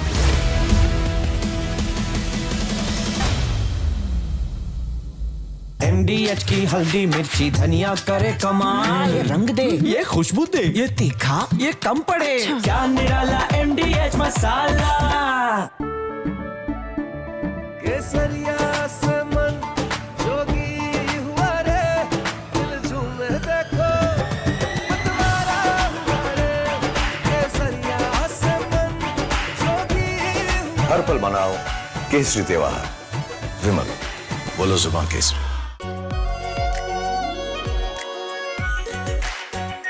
Our pure Shahi Paneer Masala. Delicious, healthy, every day. We didn't want to bring out the big charge because it had no chance of standing. Fortunately, we came armed with a little smaller charge. So 67%. From Asia's largest news headquarters, setting the agenda for Bharat.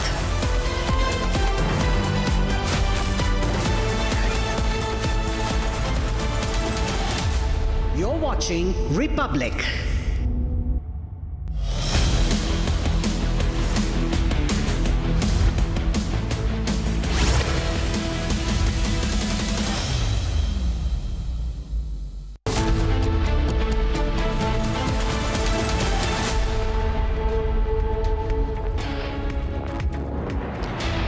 Nepal's Prime Minister KP Sharma Oli resigns as the protest escalates, not just limited now to Kathmandu but several parts of Nepal. All this and much more on this edition, but first let me take you through the headlines we're tracking at this hour. Coup complete in 2 days. Nepal Prime Minister KP Sharma Oli steps down. New Prime Minister likely to be announced soon. Protesters set fire to Prime Minister Oli's house amid calls for resignation. First visuals of Nepalese Prime Minister KP Oli surfaces. Oli seen flying off in a chopper.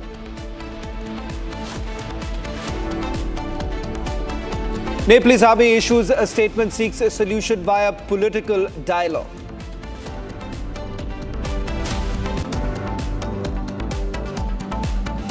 Protesters chased and thrashed ministers in Nepal. Ministers take shelter in army barracks.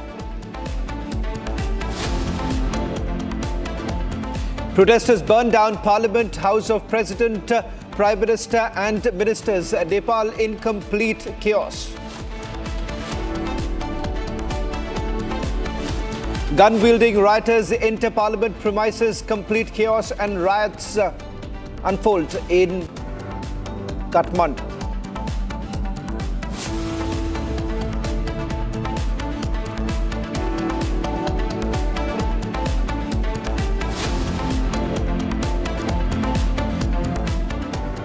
Well, in fact, starting with the latest, as the wife of former Prime Minister Jalanath Khanal has been set on fire alive by the youth. In the last few hours, the developments that have taken place so far, at least 2 people have died in today's unrest after 19 were essentially killed on Monday. The target essentially being KP Sharma Oli's entire cabinet. Wife of a former Prime Minister has now been set ablaze by the protesters who have run amok. In fact, it turns out that the protest, which essentially began as over the social media ban, has now only been escalating. In fact, this entire ban has already been reversed by the government, but it seems that isn't it. Now, the protesters are essentially demanding the resignation of the Prime Minister, which has happened a while back. The Prime Minister has tendered his resignation. This has been accepted by the President. There's complete chaos on the ground because what we do not know so far as to who exactly will take over. Will it be the mayor of Kathmandu who has put out multiple statements? In fact, the mayor of Kathmandu was the one who was backing these protests that were taking place in Kathmandu. The same very person who had met the US ambassador just about a couple of months ago. On your screens right now, a rerun of what we had essentially witnessed in the other parts of Indian subcontinent, that is in Bangladesh. A same thing happening now in Nepal. Within 36 hours, there has been a complete regime change. Who essentially takes over? This at a time when, remember, KP Sharma Oli was running a coalition government in Nepal.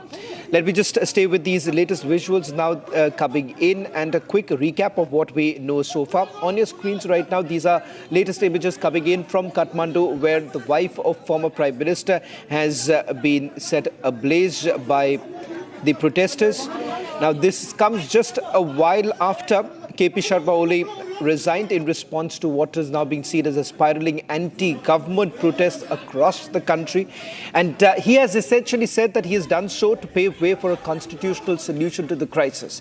The army has essentially responded right now, saying that a solution can only come in from political dialogue. More breaking news now coming in right now. In fact, on your screens, these are latest images. This is the former Prime Minister who has been attacked a short while back, once again, along with the KP Sharma Oli's cabinet ministers who have been tracked down, thrashed in public. Now you have former Prime Minister Teuba, who's also been attacked by the mob there. Now, with regards to who exactly is organizing these protests that are now taking place, because it is no longer about the social media ban that was brought in by the KP Sharma Oli government, which was again reversed. It turns out that these protesters on the street are essentially now saying that it is time that this government goes, because they believe that this government was riddled with corruption. In fact, now you have armed policemen who have been brought on the streets. Army has essentially been given control of certain parts of Kathmandu. In fact, a short while back, there were reports coming in of armed police firing tear gas in an attempt to push back the protesters as they are essentially growing in numbers. In fact, others coming in also. A short while back, there is also reports coming in that Minister of Water Supply, Pradeep Yadav, has also resigned in protest to the government's heavy-handed crackdown that we had essentially seen. There's more coming in right now. Very similar images, if you remember what we had witnessed just about a few months ago when Sheikh Hasina had to flee from Dhaka. A similar style now, a similar playbook now being witnessed in Kathmandu, where KP Sharma Oli has been forced to resign. No reports really coming in right now whether at all he is still in Kathmandu or he has moved out. In fact, there is only images that you see. We're going to try and play out those images of the chopper that was being taken by KP Sharma Oli. That was the only image. Ambassador Veera Sikri is joining us on this broadcast. Ambassador Sikri, uncanny resemblance to what we had witnessed in Bangladesh. Ambassador Sikri, do you believe that it is the same playbook, same Bangladesh playbook now unfolding in Nepal? You're absolutely right. It does look remarkably similar to what was unfolding in Bangladesh. Till yesterday, I thought that, yes, there is the Gen Z Nepal and they will follow more the Sri Lanka model where, they did oppose the government in power, but then they followed the constitutional process to the very end, and then they've had elections and got a new government. Now, but today it is very clear that there is complete chaos, and it is much more the Bangladesh playbook being fully demonstrated in Kathmandu, because the Gen Z Nepal, which actually had planned the demonstration for yesterday, and then Prime Minister Oli had banned all those social media apps in order to prevent the group from getting together. But then that led to not only the group being upset and going, taking on the people, but people were shot dead by the police, 19 of them. So that has led to a huge deal of anger in Kathmandu throughout Nepal. And today, while the Gen Z Nepal wanted a peaceful protest, what is now happening, at least according to them, it is not the Gen Z Nepal, it is complete vandalization. And, who is leading the vandalization is right now very difficult to say. But if we go back to what Gen Z Nepal had been asking for on their Facebook, on their website, it is very remarkable, similar to what they wanted in Bangladesh, which is they are saying, as of yesterday evening, that we want all members of parliament to resign, we want the government to completely go away, and we want an interim government. Now, who will form this interim government? Who will be able to say who's going to form the interim government? I think in Kathmandu today, the response of many of the people, I've been able to speak to several of them from different walks of life, and they feel that the president is the one symbol of stability and authority, and he also has the army with him, because the army chief is appointed by the president of Nepal, and that he should ask the army to come in and Ambassador bring in Sikri, calm and quiet. Hope now that Ambassador Sikri, I'm sorry to interrupt you. Ambassador Sikri, calm and quiet, restoration of calm and quiet and lack of violence very, very soon. And once that happens, then you can have a dialogue and decide. Ambassador Sikri, I'm just getting in some more information. Perhaps I would like to share this with our viewers right now, and this would perhaps put this into perspective, because the man behind these protests was none other than the mayor of Kathmandu, Balin. The same person who had met the US ambassador just about a couple of months ago. And there is now confirmation coming in that the Nepal army has stepped in. A short while back, they had issued a statement saying that solution can only come in through political dialogue. They are now saying that the dialogue is going to happen between the student protest groups and Balin Shah, who could perhaps be the next interim prime minister of Nepal. So what's really happening? Yeah, so this Balin Shah's name has suddenly come up today. Yes, he's a popular rapper. He's a popular person there, and he had won this mayor's seat as an independent candidate. So he is not from any of these traditional parties, and he had won by a huge majority. So already there was a support from him among the popular vote, as it were. And today he has, in a way, revealed his cards and said that he would like to head the interim government. Now the point is that, is he saying it on his own, or is he being backed by Gen Z Nepal? So this point has not yet come clearly yet, because we do know that there are some other people who are also saying that they could head the interim government. So whether this is a position in support of Balin Shah that is coming from Gen Z Nepal, which is the youth organization, or is it something that is something that Balin Shah is more or less saying on his own? I think as a popular representative of the younger generation, he does feel that he would be able to have an interim government. But I think that for bringing calm and quiet, whether the army would certainly the dialogue should be held with everybody. That is very, very clear, and I'm sure the army will be doing that. But whether the dialogue should be with just one person or whether Balan Shah should lead the dialogue, all this is not yet clear. And I think that the army would certainly want to bring the situation under control first, bring calm and quiet back to Kathmandu and other parts of Nepal, and then look at the political dialogue, which is of course very, very important. Well, in fact, Balan Shah's name surprisingly coming in, a man who does not have any political experience. And once again, if you take what happened in Bangladesh, now happening in Nepal, a man with zero political experience suddenly essentially being propped up as the interim prime minister. Who exactly is behind this? Ambassador Sikri, I know it's too early, but having said that, does it really look like there is a lobby which is again back in action, particularly wanting to destabilize the situation in the Indian subcontinent? Oh, yes, I would say definitely yes, because, it's too much of a coincidence. Sri Lanka, then Bangladesh, now Nepal. It is absolutely an attempt to destabilize South Asia. Now, the question is that in Nepal, as in Bangladesh, if you talk about Nepal right now, then is it an attempt to weaken the Chinese control of Bangladesh? Because PM Oli was definitely a very strong representative supporting the government of China. So I think this is one question, whether the people who are supporting Gen Z Nepal, and certainly if you look at their website and look at their statements and look at the English that is there, all that, it's very clear, it's very well planned. There may be no leader for Gen Z Nepal, but there's a hidden hand coordinating everything down to the last degree. They've even said how they should go there. Ambassador Sikri, breaking news now coming in. It's Nepal's president, Ramchandra Patel, has also resigned. That's the breaking news now coming in. It seems KP Sharma Oli's cabinet ministers, we do have a confirmation of the ministers who have resigned so far, which basically includes almost the entire cabinet of KP Sharma Oli, who has basically resigned, and now the president of Nepal forced to resign. So clearly it seems that someone is pulling the shots right now. Who exactly is it? Keeping in mind that two of the major political parties have been in coalition. The RPP, the Royalist Party, now once again indicating that there is growing support for the monarchy. Do you believe that this comes just about a few months after the protests that were taking place in support of the monarchy?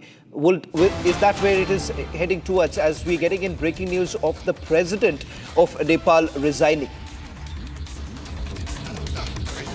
Ambassador Sikri. I mean, this is absolutely very, very surprising now. But since he has already handed over responsibility to the army for maintaining law and order, I do hope that the army will continue and bring in the required calm and quiet and peace. Because if they don't, then you can have complete chaos. You have a completely different situation in Kathmandu and the environs. You have a completely different situation in the various provinces of Nepal, and also in the Terai and other regions of Nepal. So it is going to be completely chaotic unless the army steps in and brings peace and quiet and is able to return the peace and quiet to Nepal. And I think that this situation of forcing the president to resign, this seems to be really a very, very sudden development. We did hear in the morning that the president's house was also attacked and so on. But I think every institution of stability being attacked in this manner is a very, very worrisome and I would say dangerous sign for the future of Nepal. And I think that I can certainly hope that the army under General Shokraj Sigdel is going to maintain the law and order that they are the only institution now that can do it, because they have the men, they have the ability, and they can bring calm back to Nepal very quickly, because they are stationed all across the country and so on. So let us see whether in this situation whether the army is going to come in or not. But certainly I agree with you that this breaking news about the President Ramchandra Patel resigning is a shocker. Right. Well, Ambassador Sikri, I'll request you to stay on with us as we're getting in more breaking news, as protesters have now started celebrating. This is after burning the parliament. In fact, we do have images coming in of the parliament set on fire. In fact, we do also have Ananta Raj, journalist joining us from Kathmandu. Anantaraj, we'll try and connect with him once again. A short while back, we've got a confirmation from Republic reporters on the ground, the largest team covering this, what is basically unfolding right now in Kathmandu. In fact, there are latest visuals now coming in. First, let me just play out the latest coming in from Kathmandu. This is from the parliament, outside the parliament.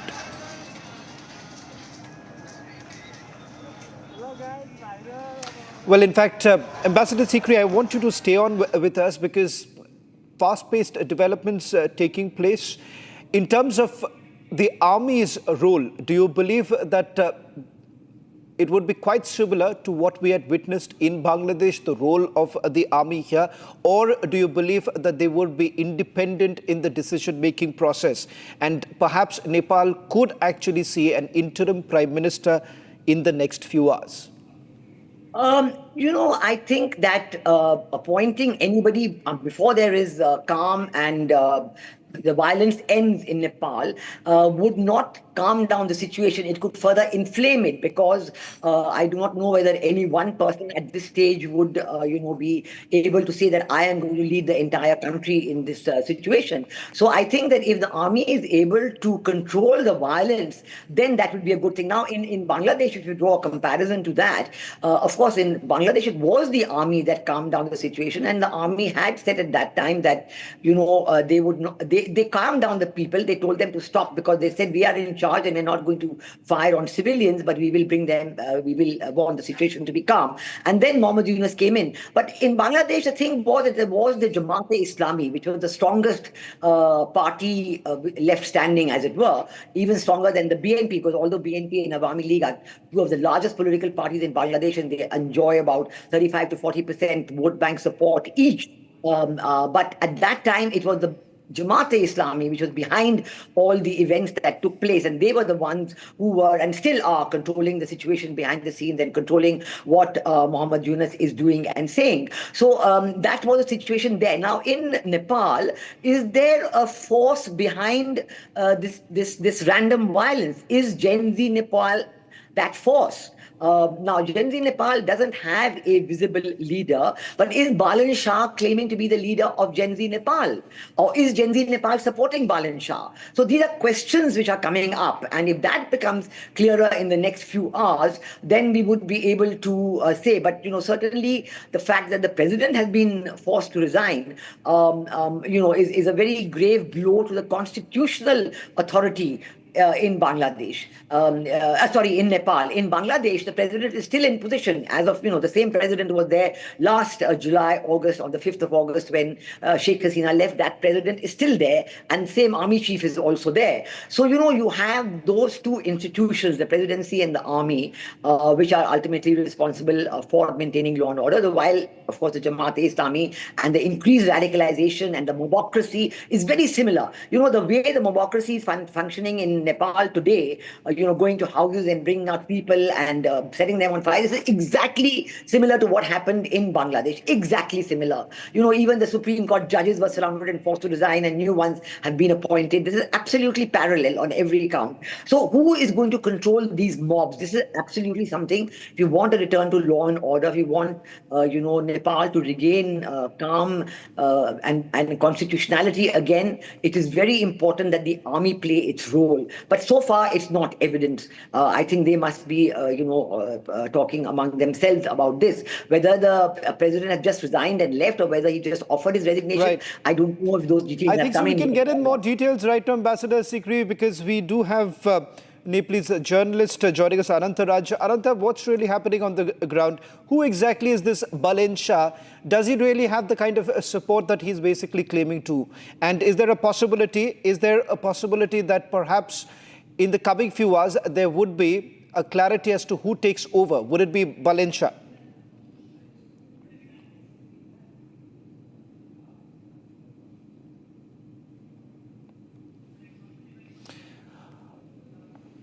Ananta, if you can hear me, the question that I was asking you was with regards to Balan Shah, who's being tipped to be the next interim prime minister.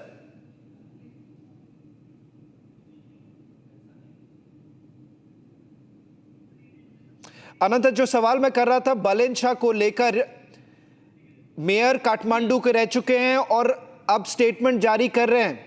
ये कहा जा रहा है कि वो interim प्रधानमंत्री बन सकते हैं नेपाल की। ये राजनीतिक सहमति के बात हो सकता है, बन भी सकता है, क्योंकि आंदोलन का मैंडेट भी बालेन के लिए है।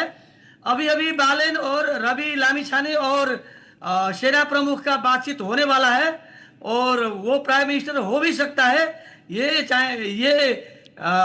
संभावना अधिक है सर। आप कह रहे हैं कि संभावना अधिक है, पर इसके पीछे कारण क्या है कि उनके पास कोई पॉलिटिकल सपोर्ट इस वक्त, और आप क्या जानकारी है इस वक्त अनंत आपके पास कि आने वाले कुछ घंटों में क्या होने वाला है? क्या कोई, क्योंकि इस वक्त केपी शर्मा ओली नहीं रहे और साथ ही साथ जितने भी कैबिनेट मंत्री थे उन्होंने रिजाइन कर दी, तो इस वक्त पॉलिटिकली क्या उपाय है?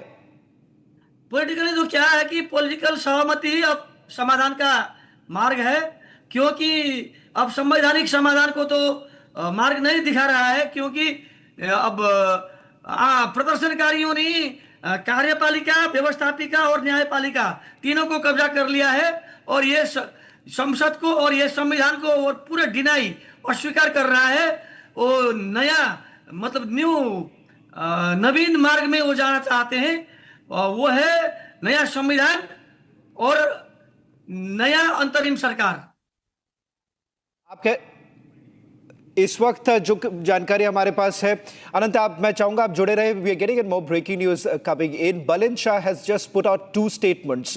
Let me just put this into perspective who this man is. A 34-year-old rapper came to prominence just about a few months ago when he was made the mayor of Kathmandu. It was in 2024. In fact, he was made the mayor of Kathmandu. Does not really enjoy a political support, but having said that, has a say within the young generation in Nepal. In fact, ahead of these protests, you've had Mayor of Kathmandu coming out in full support of Hami in Nepal. The very group that was responsible and rather had been spearheading these entire protests, it was Mayor Balin Shah who had come out in full support, indicating that KP Sharma Oli government is riddled with corruption and it is time for KP Sharma Oli to go. Interestingly, this man also had multiple meetings. One meeting that has been documented on your screens right now. These are images of Mayor Balin Shah with the US ambassador. This meeting took place in the year 2024. Subsequently, there have been other meetings that have been also reported by Nepalese journalists with regards to the proximity that Balin Shah actually has with the administration in the United States of America. Having said that, so far, no claim that has been made by Balin Shah, but political circles, a buzz in Nepal that there is a high possibility that he may be announced as the interim Prime Minister of Nepal. In fact, अनंता जी वापस आपके पास आना चाहूंगा। इस वक्त जो हालत है KP Sharma Oli को लेकर, क्या आपके पास कोई जानकारी है कि केपी शर्मा ओली इस वक्त काठमांडू में हैं या काठमांडू से निकल चुके हैं? केपी शर्मा ओली संभवतः काठमांडू में ही है, क्योंकि केपी शर्मा ओली एक कम्युनिस्ट पार्टी से बिलोंग करते हैं। वो लगभग 30 साल का भूमिगत जीवन का उसका अभ्यास है, इसीलिए केपी शर्मा ओली भूमिगत रहने को लिए बहुत अभ्यस्त है और यूज्ड टू है। उसको अभी कोई भी आंदोलनकारी, प्रदर्शनकारी ढूंढ रहे हैं, लेकिन उसको कोई पता नहीं लग रहा है।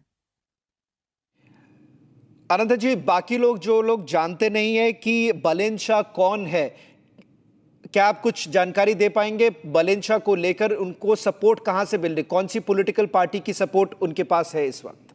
अभी तक बालिन शाह का कोई पॉलिटिकल सपोर्ट, पार्टी का सपोर्ट नहीं है। वो ओन मैन आर्मी है और ओन मैन शो है। उसने काठमांडू महानगर पालिका में जो अच्छे काम किए, इसीलिए काठमांडू के पूरा सपोर्ट, यूथ के पूरा सपोर्ट उसके पास है। यही सपोर्ट से वो मूव कर रहे हैं। आप कह रहे हैं कि बिना कोई पॉलिटिकल सपोर्ट, सिर्फ काठमांडू में काम करने के लिए वही एक पॉलिटिकल स्ट्रेंथ बन गया है, क्योंकि ढेर सारे यूथ उसके पास है, लेकिन उसके पास कोई पॉलिटिकल पार्टी अभी तक नहीं बना है। संगठित रूप में उसका कोई पॉलिटिकल पार्टी अनंत जी, आपके पास कोई जानकारी है इस वक्त की कोई जो ऑल पार्टी मीटिंग होने वाली थी, आज शाम को ऑल पार्टी मीटिंग होने वाली थी, क्या वो रद्द कर दिया गया है? वो तो टल गया, अभी भी होने वाला? रद्द कर दिया, क्योंकि कोई नेता ही नहीं जुट सकते हैं, एक जगह नहीं रख सकते हैं, सब छिन्न भिन्न है और सब अंडरग्राउंड है सर। अब ऑल पार्टी मीटिंग का कोई संभावना नहीं है। In fact we do have a represent. Anant ji, मैं आपको रिक्वेस्ट करूंगा कि आप जुड़े रहें हमारे साथ। इस वक्त we also have the RPP. Remember the RPP has had about 14 seats in the last elections, seen as close to the monarchy. The former king Gyanendra, in fact, considered to be close to the party. Prahlad Shah ji, आपसे सवाल करना चाहूंगा कि कई अटकलें लगाए जा रहे हैं कि बलेन शाह जो काठमांडू के मेयर है वो बन सकते हैं इंटरिम प्रधानमंत्री नेपाल के। आरपीपी का इस पूरे मामले को लेकर क्या स्टैंड है? नहीं, ऐसे बात कोई नहीं है, अभी कोई ऐसा बात निकल कर नहीं आया है ना। अब आदमी अपना अपना किस्म से विचार रखते हैं, अलग बात है, लेकिन उस किस्म का वातावरण अभी नहीं बना है। किस किस्म से वातावरण बनेगा अभी भी कोई सिनेरियो अभी तक कोई दिखाई नहीं दे रहा है। अब सेना लेगा कि अब राजीनामा तो दे दिए, केपी ओली किधर से भाग रहे हैं कि कहीं जा रहे हैं, अभी तक कुछ पता नहीं है इनका। इसीलिए इसका अभी निकास अभी नहीं हो रहा है। अभी ये होंगे वो होंगे बोल के कोई बात नहीं है। अब पहले संपूर्ण जिम्मेवार राजनीतिक दल बैठेंगे। राजनीतिक दल, खास करके पुराना राजनीतिक दल का पुराना नेता का तो कोई वर्चस्व ही नहीं रहा नेपाल में, अब है ही नहीं है, समाप्त ही हो गया। कोई निकलने को तैयार नहीं है, सब लुके हुए हैं, भगे हुए हैं। लेकिन नया पुस्ता जेएनजी का जो मांग है, जेएनजी का जो मांग है कि भ्रष्टाचार और सुशासन है ना, और युवा पुस्ता का जो मांग है, जेएनजी जिन पुस्ता का मांग है वो लेकर आगे जा रहे हैं अभी। और अभी सिचुएशन अभी क्लियर नहीं हुआ है, अभी किस ओर जाएगा। इतना हम कह सकते हैं कि राष्ट्रीय प्रजातंत्र पार्टी ने का संपूर्ण प्रदेश से लेकर संघ में जितना सांसद थे सब राजीनामा दे दिए। प्रदेश सभा के प्रमुख सभामुख जो थे वो भी राजीनामा दे चुके हैं। और स्थिति को हम लोग एकदम नजदीक से देख रहे हैं। राजनीतिक अवस्था को हम लोग विचार कर रहे हैं कि किस हिसाब से देश में सुशासन हो, किस हिसाब से जनता को राहत मिले, किस हिसाब से जनता को आक्रोश को संबोधन हो। तो खास करके हम लोग तो देख रहे हैं कि आज का विद्यार्थी को जिस किस्म से गोली से, जिस किस्म से तानाशाह रूप से दिखाया मारा गया। प्रहलाद जी, सवाल ये कर रहा हूं क्योंकि आरपीपी का इस पूरे मामले पर क्या स्टैंड रहा है, क्योंकि जो ज्ञानेंद्र शाह है उनके यहां से अब तक कोई स्टेटमेंट नहीं आया। क्या ज्ञानेंद्र जी से कोई स्टेटमेंट आने की संभावना है? संभावना हो सकता है राजा ज्ञानेंद्र की तरफ से कोई वैसा बात अभी नहीं आया, लेकिन आरपीपी का स्पष्ट धारणा रहा है, शुरू से ही धारणा रहा है कि राष्ट्रीय प्रजातंत्र पार्टी चाहता है कि पुस्ता हस्तांतरण हो। राजनीतिक दल का जितना ये पुराना नेता सब है सबको विदा किया जाए और पुस्ता हस्तांतरण। प्रहलाद जी, मैं चाहूंगा कि ये कुछ तस्वीरें हैं, ये कुछ तस्वीरें हैं काठमांडू से जो इस वक्त हमारे पास आए। These are latest visuals coming in from Kathmandu. It seems that several ministers, their private residences have been set ablaze. In fact, the situation is far from under control right now. The army has essentially been given the task to bring the situation under control. It seems that army is unable to do so. There have been silent bystanders in most of the areas. Prahlad ji, आप लोग कह रहे हैं कि army control लाएगी, पर जो तस्वीरें इस वक्त आ रहे हैं काठमांडू से उसमें से साफ नजर आ रहा है कि आर्मी इस वक्त कंट्रोल नहीं कर पा रही है। पुलिस से जितने भी वेपन्स थे उसे छीन लिया गया है। सिचुएशन आउट ऑफ कंट्रोल हो रहा है, एकदम आउट ऑफ कंट्रोल है। देश केवल काठमांडू में नहीं, देश का हर एक गांव, हर एक शहर, हर एक नगर, सब जगह सिचुएशन आउट ऑफ कंट्रोल ही है। कहीं प्रहरी नहीं है, कहीं सशस्त्र प्रहरी नहीं है। प्रहलाद जी, आप कह रहे हैं कि सिर्फ काठमांडू में नहीं, कुछ और जानकारी दे पाएंगे कि कहां पर प्रोटेस्ट हो रहे हैं इस वक्त, क्या हालात है काठमांडू के बाहर? नहीं, अभी मैं विराटनगर में हूँ। विराटनगर का मुख्यमंत्री कार्यालय को आग लगा दिया गया है, मंत्रालय जितना है सभी को आग लगा दिया गया है। ये कौन से इलाका की बात कर रहे हैं प्रहलाद जी? बिकॉज ये ब्रेकिंग न्यूज है, ब्रेकिंग न्यूज आ रही है। आप कह रहे हैं कि आप जिस इलाके में हैं उस इलाके के मुख्यमंत्री के घर को जला दिया गया। घर ही नहीं, कार्यालय को, मुख्यमंत्री मंत्रालय, सब मंत्रालय को आग के हवाले कर दिया गया है। सभा, कोशी प्रदेश का सभा जो कार्यालय था उसको भी आग के हवाले कर दिया। नगर पालिका आग के हवाले हो गया, नगर ये माले का पार्टी कार्यालय आग के हवाले हो गया। सब तरफ आग ही आग है, कहीं भी धुआं ही धुआं है। विराटनगर सब तरफ कहीं भी शांत नहीं है। और प्रहरी और प्रशासन नाम का कोई चीज नहीं है, जबकि प्रहरी प्रशासन ने कर्फ्यू आदेश जारी किया था। 11 बजे के बाद कोई भी आदमी बाहर नहीं निकले बोलकर कर्फ्यू आदेश जारी किया था। उसके अलावा कर्फ्यू आदेश होते हुए भी यहाँ पर कोई भी कर्फ्यू दिखाई नहीं दिया। कोई पुलिस प्रहरी हो ही उपस्थित ही नहीं है, यहाँ पर किसी का उपस्थित नहीं है। केवल है तो जीएनजी आंदोलनकारी युवा पुस्ता ही यहाँ दिखाई दे रहा है। उसी तरह काठमांडू में भी हम संपर्क में है और काठमांडू भी किसी तरह से कोई भी कंट्रोल किसी का नहीं है, अभी कंट्रोल नहीं है। अभी सब युवा पुस्ता के हाथ में चला गया है। ये सब जगह आग लगा है, सब तरफ आग ही आग दिखाई दे रहा है, किसी के हाथ में अभी नहीं है। लेकिन इतना जरूर है कि देश को बारंबार हम लोगों ने, खास करके राष्ट्रीय प्रजातंत्र पार्टी ने बारंबार बोला है, सरकार समय पर सचेत हो जाओ, सरकार समय पर तुम सुधर जाओ, सरकार समय पर ही पुस्ता को हस्तांतरण करो। राष्ट्रीय प्रजातंत्र पार्टी ही एक पार्टी है जो नया पुस्ता में अपना अध्यक्ष बनाया है। बाकी सब ही पार्टी वही पुराना 30-35 वर्ष अगाड़ी से जो शासन व्यवस्था को कब्जा करके रखा हुआ है, वही जो भ्रष्टाचार से निर्लिप्त है, वही व्यक्ति लोग अभी तक शासन व्यवस्था में आते रहे हैं, जिसका खिलाफ ये आक्रोश है। बच्चा के मन में, मस्तिष्क में क्या आ गया कि ये जो शासन व्यवस्था है इसमें केवल प्रधानमंत्री, भूतपूर्व प्रधानमंत्री, मंत्री का बच्ची सब देश का जितना साधन स्रोत है सब पे हाली मुहाली कर सुख शैल मौज मस्ती में ये लोग बिता रहे हैं। इन लोग का लाइफ एकदम राजा के महाराजा की तरह लाइफ हो रहा है। और हम लोग का लाइफ, हमारे पिताजी विदेश में जाकर दुबई, कतार, कहाँ जाकर विदेश में जाकर कमा कर पेट पठाया हुआ, रेमिटेंस में भी सदुपयोग नहीं हो रहा है। इस ख्याल से दुनिया आक्रोश इस किस्म से आया है। और खास करके कल जो नृशंस हत्या किया गया है, हत्या बोलते हैं, सरकार के तरफ से जो हत्या हुआ है विद्यार्थियों का, उसको तो इतिहास के ही बर्बर, नेपाल के इतिहास में इतना बर्बर हत्याकांड कभी भी नहीं हुआ था।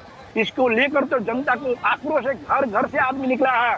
कहाँ संभालेगा, कौन आर्मी संभालेगा, कहाँ से आर्मी, कहाँ का पुलिस।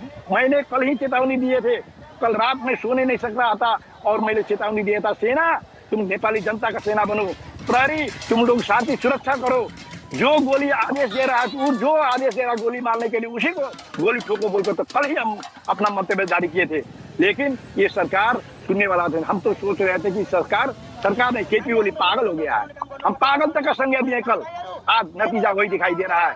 हाँ, भागने का स्थिति है, किधर से भागे किधर से जाए। आज देख रहे हैं शेरवा देवा का और देवा की पत्नी को, आज क्या ये हालत है, क्या हालत है। नेपाली में एक उखान है, पाप धूरी बड़ा करो उसे बोलता है, वही पाप धूरी बड़ा करा। जितना नेपाली जनता का श्रम शोषण कर जिस तरह से देश में राज कर रहे थे, राज, गुंडा राज बोलता है उसको, सुशासन नहीं बोलता, गुंडा राज, अरबों अरब का भ्रष्टाचार, अरबों अरब का विदेशी से ऋण लेकर।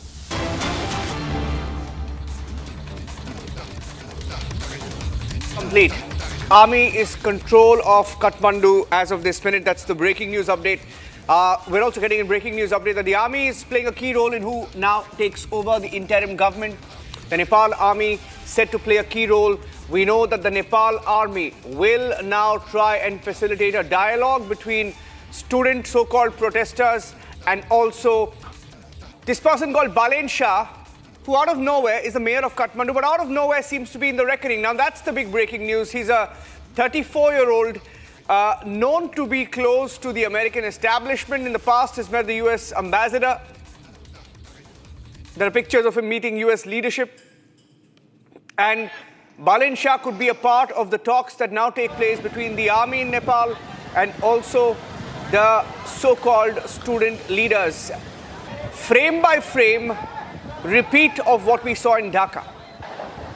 Frame by frame. In fact, the role of the army seen in Bangladesh, role of students, so-called protesters in Bangladesh, role of pro-American elements. Example, Yunus, Bangladesh, similar to the playbook now being used in Kathmandu, Nepal. These are pictures coming in, the latest pictures. We're getting in fact, from across Nepal, different videos coming in. Prahlad Shah ji, आप हैं हमारे साथ? प्रहलाद जी, प्रहलाद जी, मेरी आवाज आ रही है आपको? आ रही है। आरपीपी का रोल क्या है यहाँ पे? आपने तो बैक किया था ना? आपने बैक तो किया था? हाँ, आरपीपी का एक प्रश्न धारणा है, जनता में सुशासन का अनुभूति जाना पड़ा। नेपाली जनता को कुछ पैसे के लिए विदेश में भेजना जरूरी नहीं है, नेपाल में भी रोजगार का अवसर प्रदान किया जाना चाहिए। और युवा जो पलायन हो रहे हैं, 2-3 करोड़ जनसंख्या में 90 लाख युवा आज विदेश में पलायन हो गए हैं। आज युवा लोग को भविष्य अपना देश में नहीं दिखाई दे रहा था, इसलिए युवा आंदोलन का नेतृत्व युवाओं ने लिया। युवाओं ने जो किसी से हम लोग बोल रहे थे कि राजनीति पहले से ही बोलते आ रहा है, युवा आओ अगाड़ी, तुम लोग का देश है, तुम लोग का भविष्य है, तुम लोग भविष्य, हमारे लोग का पुस्ता अब पुराना हो गया, अब तुम लोग का पुस्ताले देश को संभालना है, तुम लोग आओ बोलकर बोल रहे थे हम लोग। आज उसका प्रत्यक्ष उदाहरण दिखाई दे रहा है। अभी तक का इतिहास में कल और आज तक में सत्ता, नेपाल का सत्ता कभी नहीं गया। सुनिए प्रहलाद जी, इतना आई मीन आप बोल रहे कि जो भी आपका कॉज था, लेकिन आप इतना सिंपल सा चीज नहीं है जैसे आप एक्सप्लेन कर रहे हैं, क्योंकि Anantraj Neupane is also live. Anantraj, are you there? Anantraj, ये जो बालेन शाह है, बालेन शाह के बारे में सबको पता है। Balen Shah is close to the establishment in America. He is a pro American, is a pro America leader, right? जो बांग्लादेश में हुआ, right? I'd like to get your views on that, Anantaraj. It's interesting that a mayor will have a role to play in who becomes the next prime minister. मैं उसको pro American नहीं बता सकता हूं sir, क्योंकि मेरे पास कोई evidence नहीं है और उसके पुष्टि करने के लिए मेरे साथ कोई प्रमाण भी नहीं है। स्क्रीन देखिए, पिक्चर देखिए, ये कौन है? ये तस्वीर तो है इसका। हाँ, यूएस एम्बेसडर है ना? अनुमान कर सकते हैं, आशंका कर सकते हैं। यूएस एम्बेसडर है ये। और नेपाल जाए, नेपाल क्या है कि इंडिया का, चाइना का और अमेरिका का मेन 3 राष्ट्र का प्लेग्राउंड है। ये अमेरिकन हो भी सकता है, हम अस्वीकार नहीं कर सकते हैं, लेकिन हम बोल नहीं सकते हैं कि ये अमेरिकन है। लेकिन आज के दिन में बालेन पावरफुल है और मूवमेंट का, हेलो, यस, बताइए, बोलिए, गो ऑन। और मूवमेंट का मैंडेट भी बालेन के सपोर्ट कर रहे हैं, और मूवमेंट जो कर रहा है वो बालेन को प्राइम मिनिस्टर के रूप में देखना चाहते हैं। देखना चाहते हैं। तो आप बोल रहे हैं कि देखना चाहते हैं, माने ये लिखा हुआ है, ये स्क्रिप्ट लिखा हुआ है आनंद जी, वही तो आप बोल रहे हैं। ये जो स्क्रिप्ट ऑलरेडी लिखा हुआ है, he is been openly asking for students to come out on the streets.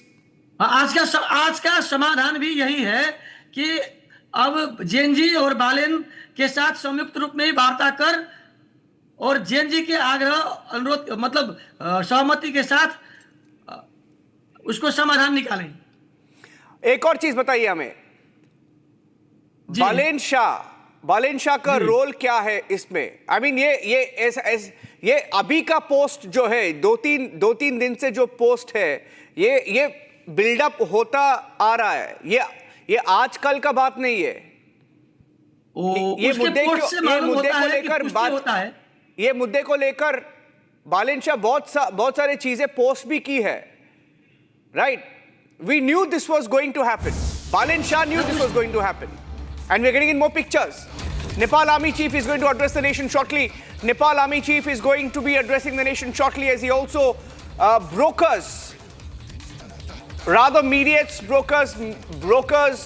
mediates whatever you want to call it. Nepal Army will have a role to play in who becomes the next interim president or interim prime minister of Nepal.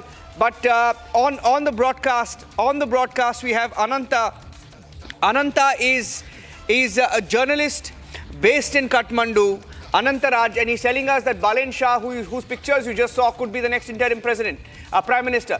हो सकता है आप इतने confidence से कैसे बता सकते हैं अनंता जी? How are you so confident he's going to be the next interim prime minister? बहुत सारी आंदोलनकारी से मिला हूं और आंदोलनकारी का मत यही है कि अब बालेन के नेतृत्व में परिवर्तन होना चाहिए और उस राजनीतिक पार्टी के साथ उसका पूरा विश्वास है. Right. And he says, and Anantaraj says, while we stay on the pictures of the violence, this is what happened. ये जो arms है, ये उनको कहाँ से मिला? ये how can they be Gen Z? आप Gen Z बोल रहे हैं, ये Gen Z थोड़ी ना है ये देखिए guns, उनका हाथ में जो guns है, rifles है, ये कहाँ से आया? इतने सारे rifles. उसने कोटेश्वर प्रहरी चौकी में कब्जा कर लिया है. संसद भवन से वो गन्स हथियार पुलिस के साथ छीन लिया है और सिंह दरबार से भी छीन लिया है. पूरा देश आंदोलनकारी के नियंत्रण में है. राज्य के मुख्य 3 अंग कार्यपालिका जो सिंह दरबार में है वो आंदोलनकारी के कब्जा में है. व्यवस्थापिका जो प्रतिनिधि सभा बोलते हैं उसने आग लगाकर ध्वस्त कर दिया है. न्यायपालिका, सर्वोच्च अदालत और विशेष अदालत अभी आगलागी से ध्वस्त हो रहा है. संपूर्ण मुल्क अभी आंदोलनकारी के नियंत्रण में है. तो हथियार आ ही सकता है, इसमें तो कोई आश्चर्य ही नहीं सर. हाँ जी. In fact, I'm getting in some more breaking news right now from Nepal. Some more pictures coming in. We'll break those pictures as well. But we also have with us on the broadcast right now a leader of the RPP who continues to stay with us on the broadcast. RPP has been backing this protest. Prahlad ji, क्या आपके नेतृत्व में भी आपके party के कोई नेता है क्या? उन्होंने भी यूएस के साथ क्या संपर्क में थे? आपके पार्टी भी क्या यूएस के साथ संपर्क में थे? आपके पार्टी भी प्रोटेस्ट की है नेपाल में? नेपाल में एक ही ऐसा पार्टी है जो राष्ट्रीय प्रजातंत्र पार्टी आरपीपी जो है बोलते हैं. आरपीपी ही एक ऐसा पार्टी है जो नेपाल के धरती से जन्म लिया हुआ पार्टी है. किसी भी विदेशी पार्टी, किसी भी विदेशी देशों से संचालित पार्टी नहीं है. केवल नेपाली धरती में जन्म लिया हुआ पार्टी है और केवल इस धरती को छूकर केवल धरती के पक्ष में, ये मातृभूमि के पक्ष में ही अपना लड़ाई जब भी लड़ता है. ब्रेकिंग न्यूज आया. ये देखिए क्या हो रहा है. केपी ओली को एस्कॉर्ट कर लिया गया है. KP Oli, the outgoing prime minister of Nepal, has been escorted out of Kathmandu by the army in Nepal. We saw the pictures of his chopper. जो चॉपर का शॉट था हमने देखा, वो शॉट जो हम लगाएंगे अभी स्क्रीन पे, एक शॉट था जहां पे केपी ओली के घर के बाहर एक चॉपर था.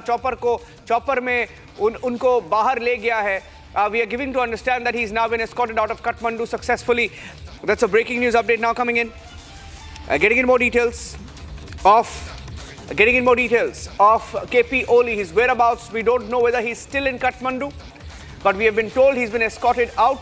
Whether he's still in Nepal is not known. Whether he will continue to be in Nepal, we don't know. Will he go out of Nepal? Will he go to Dubai? It's all in the realm of speculation. In fact, the media reports in Nepal almost charting out the course for him, saying that he is going to resign by this evening. He's going to take a flight to Dubai. We don't know whether any of that is going to happen, but he's been escorted out. We had the video. Can we show the video now of the chopper at KP Oli's residence? There was a shot of a chopper, and some reports, even in the media in Nepal, suggested that KP Oli had alighted the chopper and had left Kathmandu. Did he leave Kathmandu and go to any other state/country in the neighborhood? We don't know. But he's been escorted out of Kathmandu. Whereabouts not known. But we've seen pictures come in of different choppers ferrying different leaders of Nepal out of Kathmandu, taken to the barracks in some case. Some of them were taken to the barracks. Look at that. More videos. All videos that were recorded. Look at that. That's a picture. That's a video of KP Oli alighting a chopper. That's him reportedly alighting a chopper before he was escorted out of Kathmandu by the army, which is playing a very critical role in the regime change operations in Nepal. Very critical role in the regime change operations in Nepal.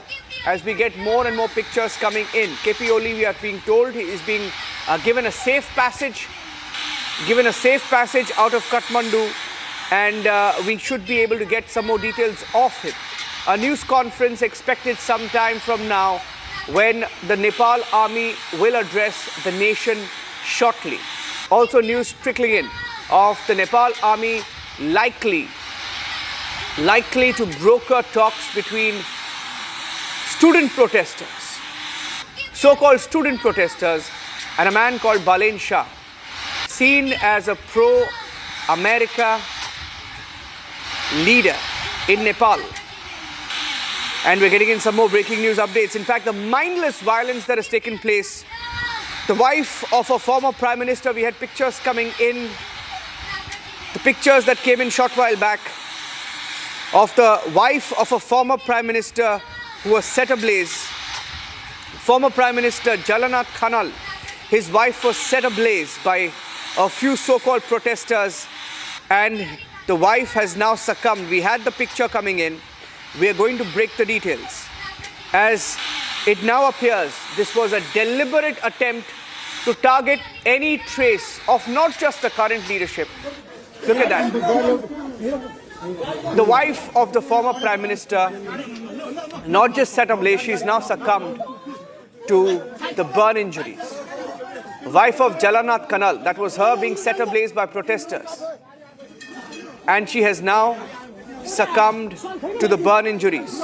Jalanath Khanal is the former Prime Minister of Nepal, and his wife was set ablaze, and he was surrounded, his house was surrounded, and his wife has now been, we are being told, she has succumbed.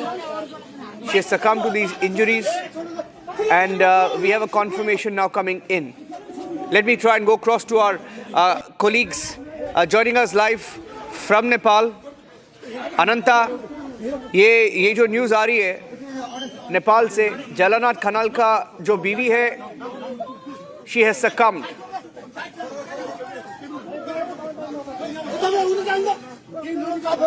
अनंता जी, जी जलनाथ खनाल के जो पत्नी है, धर्मपत्नी, वो अभी गंभीर घायल है क्योंकि उसको आग लगा दिया है और आग में पड़कर, आग में जलकर वो गंभीर रूप से घायल है। नहीं, अभी जो इन्फॉर्मेशन आ रही है, इन्फॉर्मेशन ये है कि उनका she has passed away, she has died because of the burn injuries. इसमें अपडेट नहीं हूँ, लेकिन हो सकता है। नहीं, आइए बताइए। नहीं अनंता जी, अगर आक्रोश इस सरकार पे था, ओली सरकार के ऊपर था, तो ये क्या हो रहा है? घर के सब नेताओं के घर के अंदर जाना, घर को जलाना, बच्चे बीवी को मार डालना, ये क्या हो रहा है नेपाल में? इसमें पूरे अनार्किज्म भी है मूवमेंट में, और कोई अराजक तत्व भी है, पूरा थोड़ी सारी घुसपैठ भी है सर। घुसपैठ कहाँ से है? कौन है? ये तो हम नहीं बता सकते हैं। नो, लेकिन हो तो रहा है वहाँ पे घुसपैठ ही हो तो रहा है। तो ये कंफर्म है ना आनंद जी, आप सीनियर जर्नलिस्ट नेपाल से, घुसपैठ तो है। तो ये क्या, इसका मतलब क्या हुआ? इसका मतलब ये हुआ कि ये सिर्फ एक मासूम सा स्टूडेंट का प्रोटेस्ट नहीं था ये। जी हमने नहीं समझा। नहीं, ये जो प्रोटेस्ट है ये सिर्फ स्टूडेंट प्रोटेस्ट नहीं था अनंता जी। नहीं, ये कोई अराजकवादियों ने भी प्रोटेस्ट किया है, और उसका भी अराजकता का ये परिणाम है। हाँ जी, और कितने आपके पास जो इंफॉर्मेशन है, कितने नेताओं को और कितने नेताओं के परिवार को टारगेट किया गया है नेपाल में?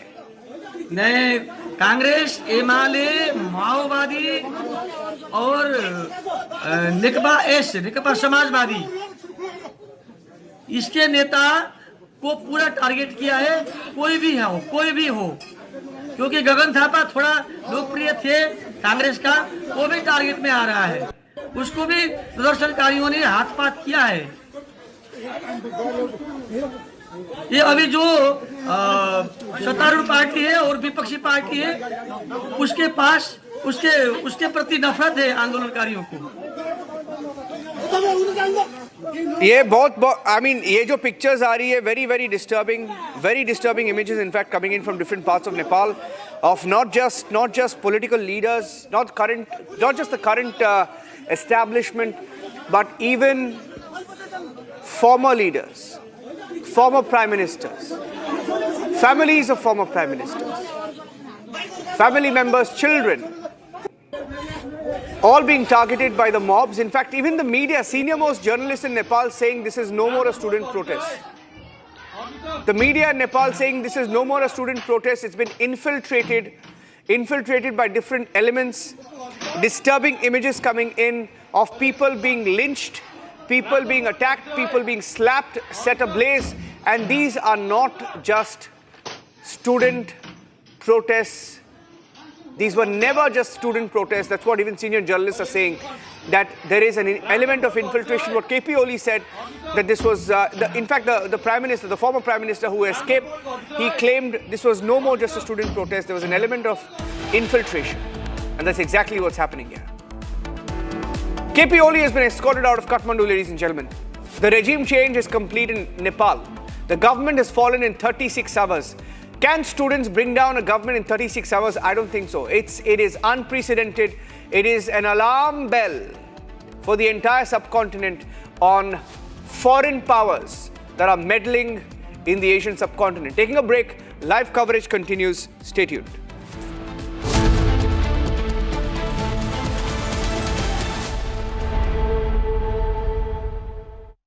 दादी के हाथों का जादू और खुशबू से महकता घर, माँ की मुस्कुराहट और खाने की सुगंध। MDH गरम मसाला, क्योंकि हर रिश्ता है स्वाद से जुड़ा।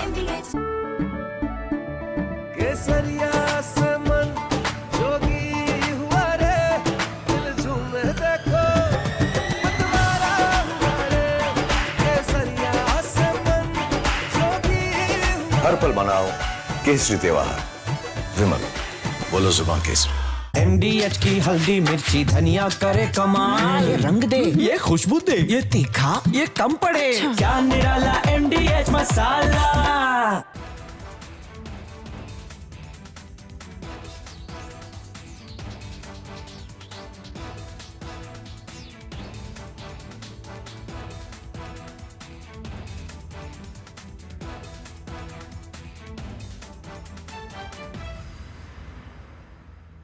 Yesterday, a coward decided to take our 8-year-old son Fletcher away from us. Because of their actions, we will never be allowed to hold him, talk to him, play with him, and watch him grow into the wonderful young man he was on the path to becoming. For Ralph! Justice for Ralph! Justice for Ralph! Justice for Ralph! Justice for Ralph!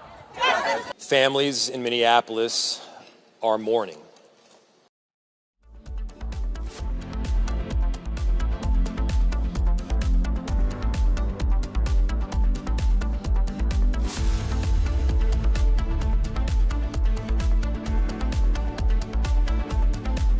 आधे bowl दही में 4 चम्मच MDH चटनी पुदीना मसाला डाला, stir करो, पुदीना चटनी तैयार। MDH चटनी पुदीना मसाला।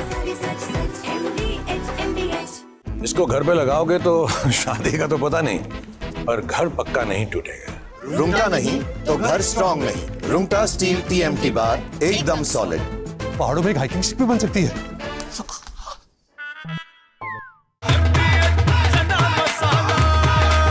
अब छोलिया हो या लोबिया, सफेद चने या काले चने, सब कुछ मजेदार बने। Here we didn't want to bring out the big charts because it had no chance of standing. Fortunately, we came armed with a little smaller chart. So it's 67%, so we're going to be charging a discounted reciprocal tariff of 34%, I think.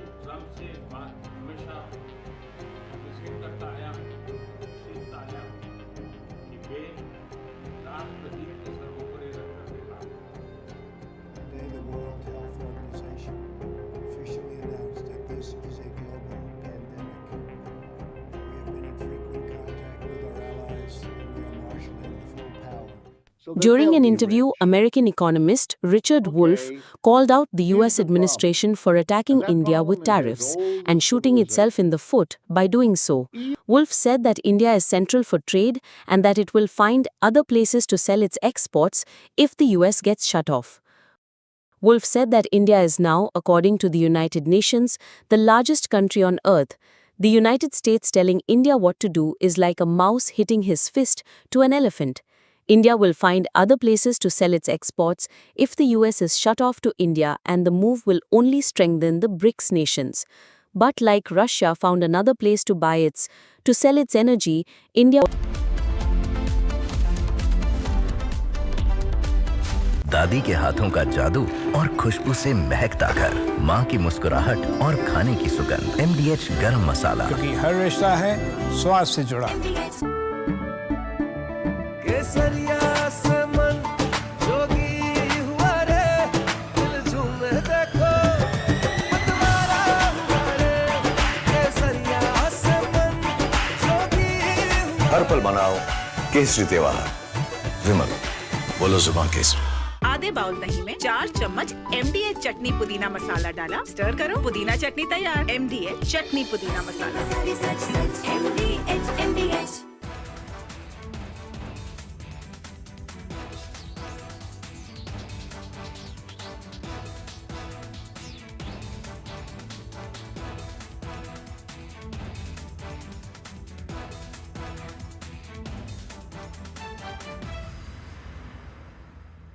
Yesterday, a coward decided to take our 8-year-old son Fletcher away from us.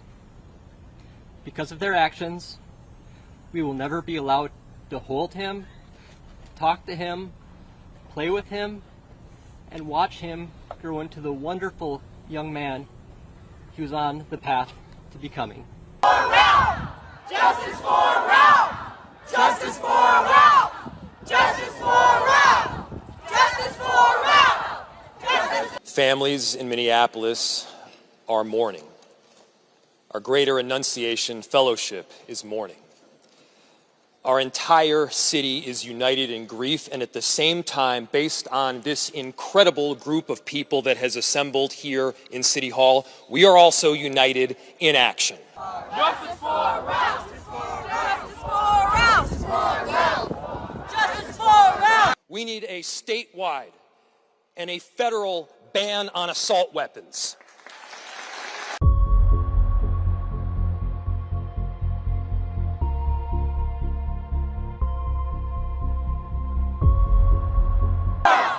Justice for Ralph! Justice for Ralph! Justice for. We need a statewide and a federal ban on high-capacity magazines.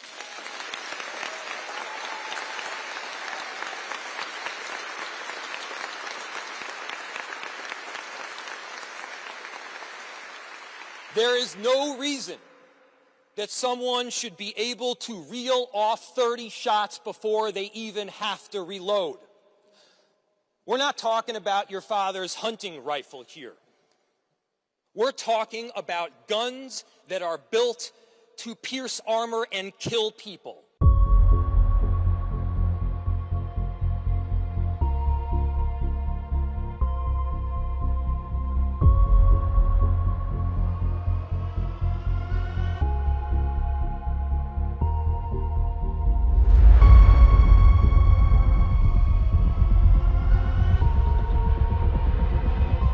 Sending kids to school should not mean sending them into a war zone. Enough is enough. Our children deserve better. Our teachers deserve better. Our communities deserve better.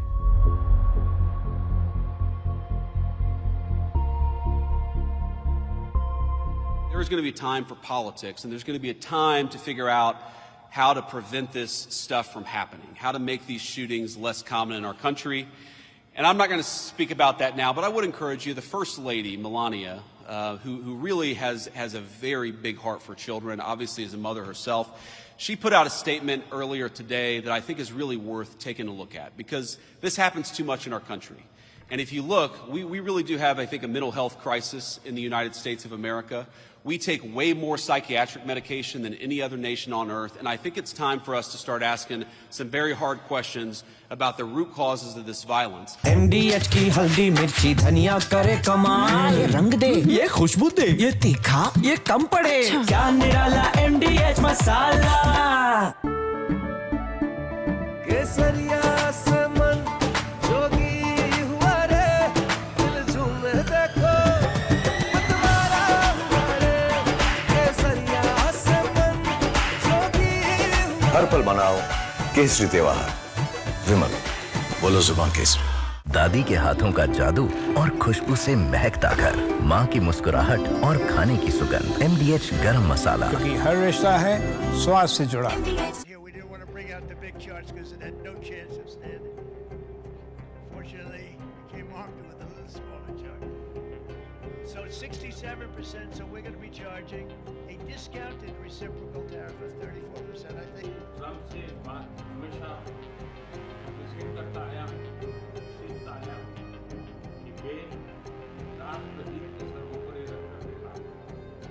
Today, the World Health Organization officially announced that this is a global pandemic.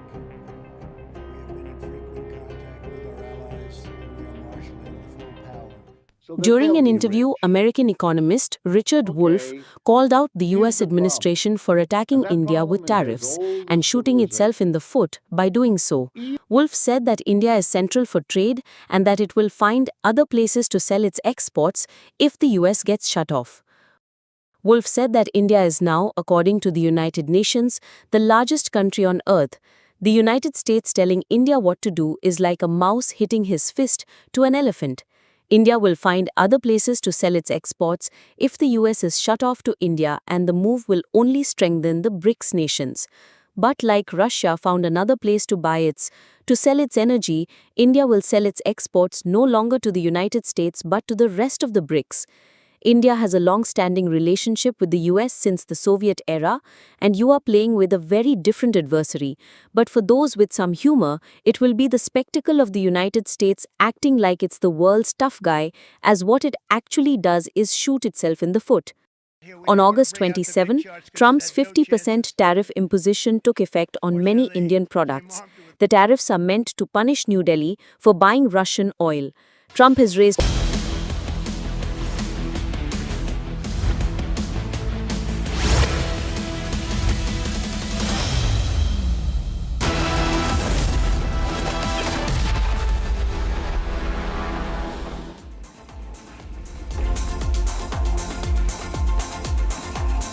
Hello and welcome. You're watching 6 Stories at 6 with me, Akanksha Khajuria. And this evening, we are keeping our focus on the massive unrest in Nepal. And first off, we'll tell you about how the government has been toppled in Nepal. Prime Minister, the president there have resigned. And next, we will show you the visuals of arson and vandalism and complete anarchy on the streets of Nepal. And third, we will bring you a ground report straight from Kathmandu. We have a reporter joining us. In fact, we will cut to him. The situation remains grim there. And then back in India, all eyes are on who's going to be the next vice president. It is Radhakrishnan versus Reddy. The numbers are tilted towards Radhakrishnan. Voting is over and results will be out soon. And then to Karnataka, to a massive uproar over Pakistan Zindabad slogans that were raised in a religious rally. And lastly, Prime Minister's visit to flood-affected state of Punjab and relief that has been announced for the people and the farmers there. In fact, before we get you all that, let's start with a big breaking update that is coming in as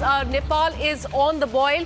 We're learning that Nepal Parliament will be dissolved now. Army Chief will be announcing the next course of action, and this is a big breaking update that we're getting for you, and this is coming right after the resignation of the President and also the Prime Minister. In fact, the President had written a letter. He had said that in the current situation for the peaceful resolution of the crisis, I appeal to all the agitating political parties and the stakeholders to contribute to the democratic process. And following the resignation of the Prime Minister, I express gratitude to him, is what he had stated. But now we are learning that Nepal Parliament will be dissolved. Remember, there were three major demands by the protesters. Firstly was the resignation of the Prime Minister, for him to leave the country, and thirdly it was that there should be fresh elections. And now it appears that under pressure all that demands are being fulfilled there. The Prime Minister has resigned, and we're learning that now the Nepal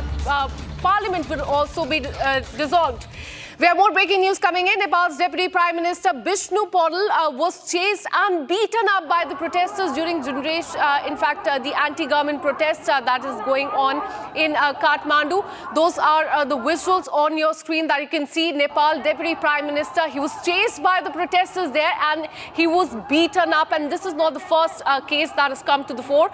The Finance Minister, the Foreign Minister, all of them beaten up. In fact, we're learning that the wife of a former Prime Minister was also set ablaze. But very concerning visuals coming in from Nepal of the Nepal Deputy Prime Minister, the current Prime Minister, being chased and beaten as well.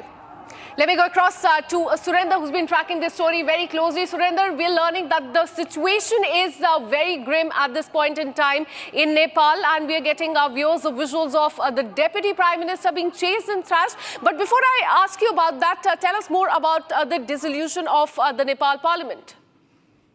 The Parliament has not been dissolved yet, but the Parliament building has been, arson, and it is badly destroyed by fire. And as are other buildings like the main seat of the government ministries, Sima Darbar, a very historic old palace, and it's also housing several ministers. It's also gone. Presidential palace, Prime Minister's residence, official residence also has been arsoned. Most of the former Prime Minister's private residence have been damaged, as are private residences of other ministers. So it has been a little while ago, the half of Kathmandu was filled with smoke. Right now, dusk has fallen. With evening, protesters are returning home gradually. But again, just a little while ago, a big shopping mall in the heart of Kathmandu, Bhatpatini supermarket, was attacked and also looted. All the goods there were taken away by some of the protesters. And now, right now, the latest development is that the President, not the army has appealed for calm to all the protesters, but President Ramchandra Paudel has invited all the concerned parties for dialogue. Right. And he is telling them to find a solution through dialogue. And when the dialogue is going to take place, we still don't know. Absolutely, and all eyes will be on that. But there's a complete anarchy. Thank you so much, Surinder, for all the details. And now let's tell you about what is happening there on the ground. Nepal Prime Minister KP Sharma Oli has tendered his resignation following the violent protests triggered by the ban on major social media platform and anger over the corruption as well. Anger on the street is palpable. Parliament and Supreme Court set ablaze. Ministers beaten up, their houses set on fire. And just a while back, the president has also tendered the resignation. Watch this.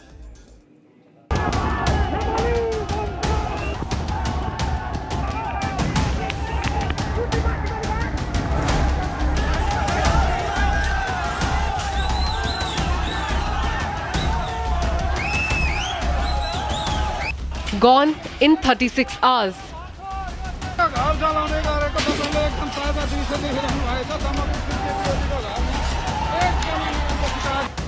A coup completed in less than 2 days.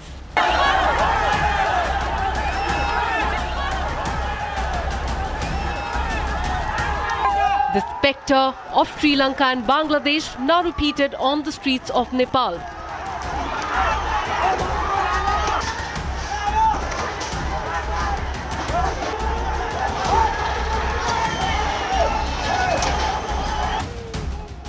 Nepal Prime Minister KP Sharma Oli has resigned.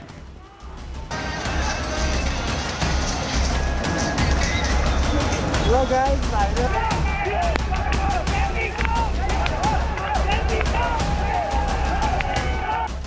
He blamed abnormal situation for his exit.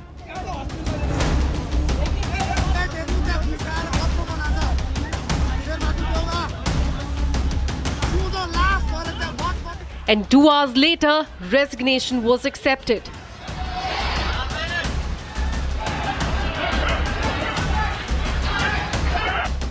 And then came the escape. Visuals of the Prime Minister boarding a chopper.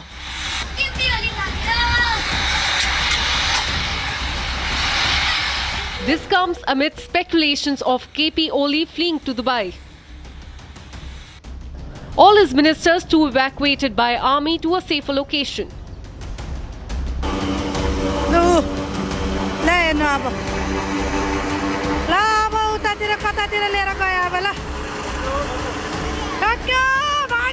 Arson and vandalism led to series of resignations.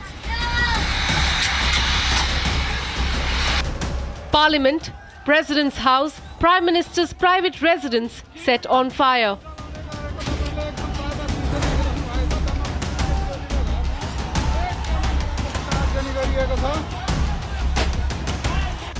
And now Nepal is left with nothing but uncertainty.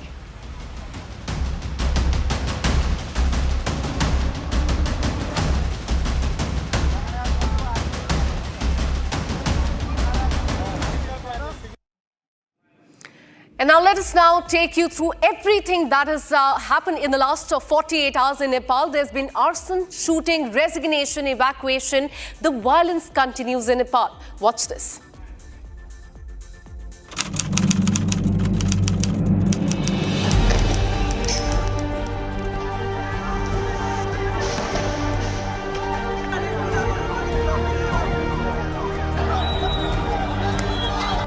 A city held hostage.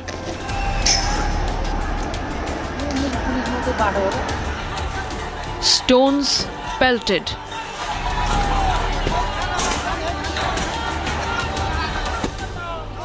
Nepal's parliament stormed. Former Prime Minister's house attacked. Residences of former ministers torched. Cars vandalized. Tear gas shells fired, a curfew defied. A wild, ruthless mob on warpath. The Himalayan city of Kathmandu is on the brink. The Nepalese capital is now, for a second consecutive day, held hostage to rioters. A day after the KP Oli government rolled back the controversial order on social media ban, young protesters have stormed the streets again. At least 19 have been killed, over 300 injured.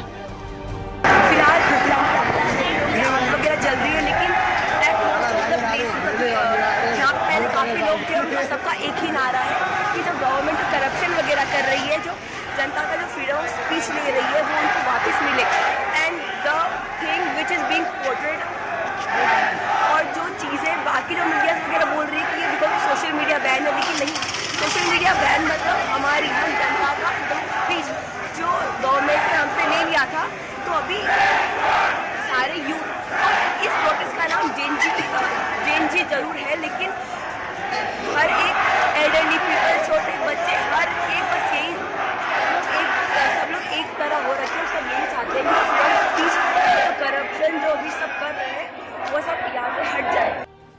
Back to back, several ministers have stepped down, while Prime Minister KP Oli scrambles to keep his government together. Frame by frame, Republic tracks every picture emerging from Nepal as the city descends into complete chaos at the hands of a lawless mob. And there's anarchy on the streets of Nepal. We're learning that army has taken control of Nepal. The army chief is slated to make the statement soon. But let us show you the visuals that are coming in from Nepal, latest from Kathmandu, where the arson and the vandalism continues. And the focus of the attack is the residence of the ministers, the Prime Minister and the President as well. Let me go across to Surinder, who's been tracking this story very closely. Surinder, now Prime Minister has resigned, the President has resigned, Ministers have also resigned. What next for Nepal? Are we going to see a new face as the Prime Minister, or will the army take over now? The President has not resigned. I cannot verify that just yet, because the President had just sent an appeal to all the concerned protesters, all the parties involved in this protest, and that left the government and that were toppled for a roundtable conference. And he has stressed that Ramchandra Paudel, even though the president's palace has been burned, arson, his private house too was arson. He remains the head of state, and the head of the state, President Ramchandra Paudel, has just now appealed to all the protesting parties, including the outgoing parties, to just join the dialogue as soon as possible. How that's going to happen, when, where, and when that's going to happen, it's still not clear. Probably the Nepali army is facilitating that. We might start facilitating that after the situation returns.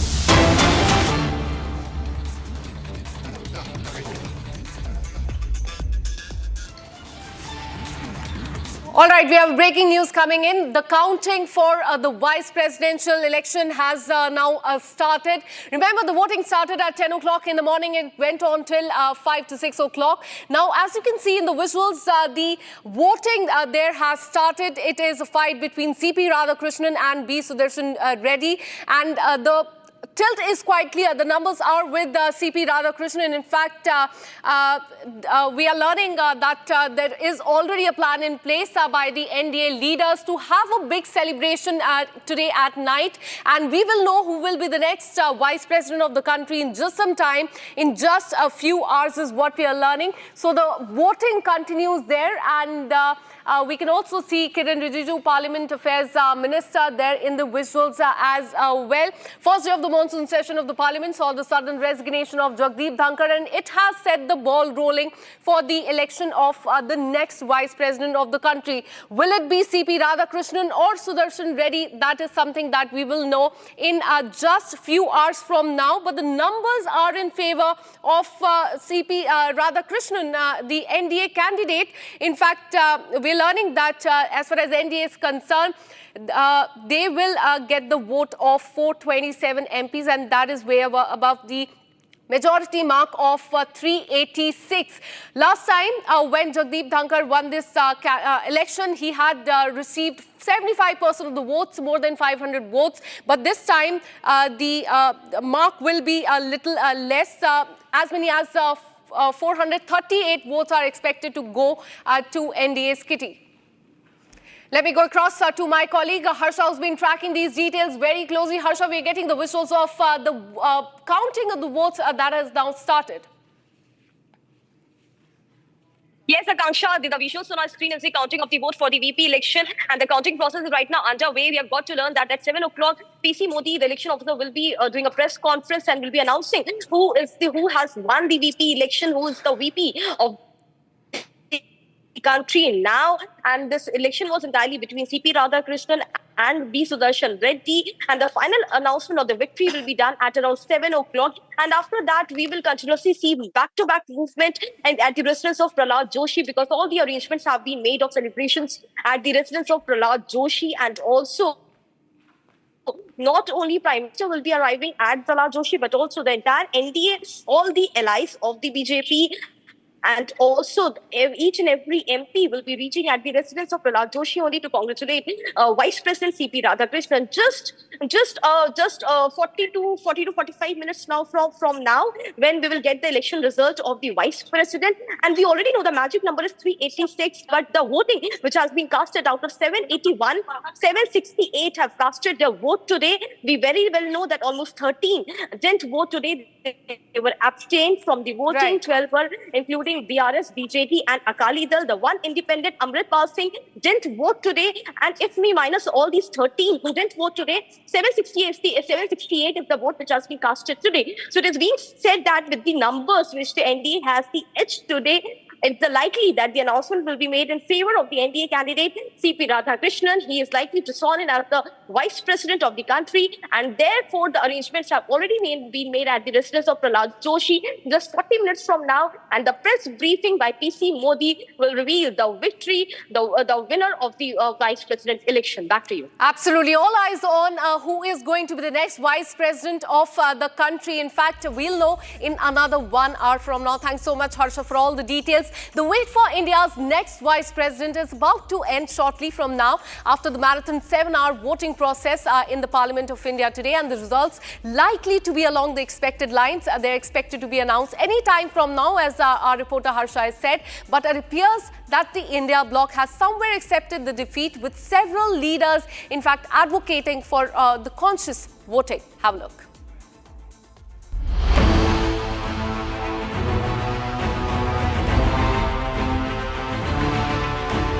The suspense over next Vice President of India will come to an end in some time from now. It was a 7-hour long parliamentary voting process, and the results on the expected lines will be out soon. The parliamentarians have cast their votes for the vice presidential election, with PM Modi leading the way by casting his first vote. Meanwhile, it looked like the India bloc had already accepted its defeat even before the completion of the voting process.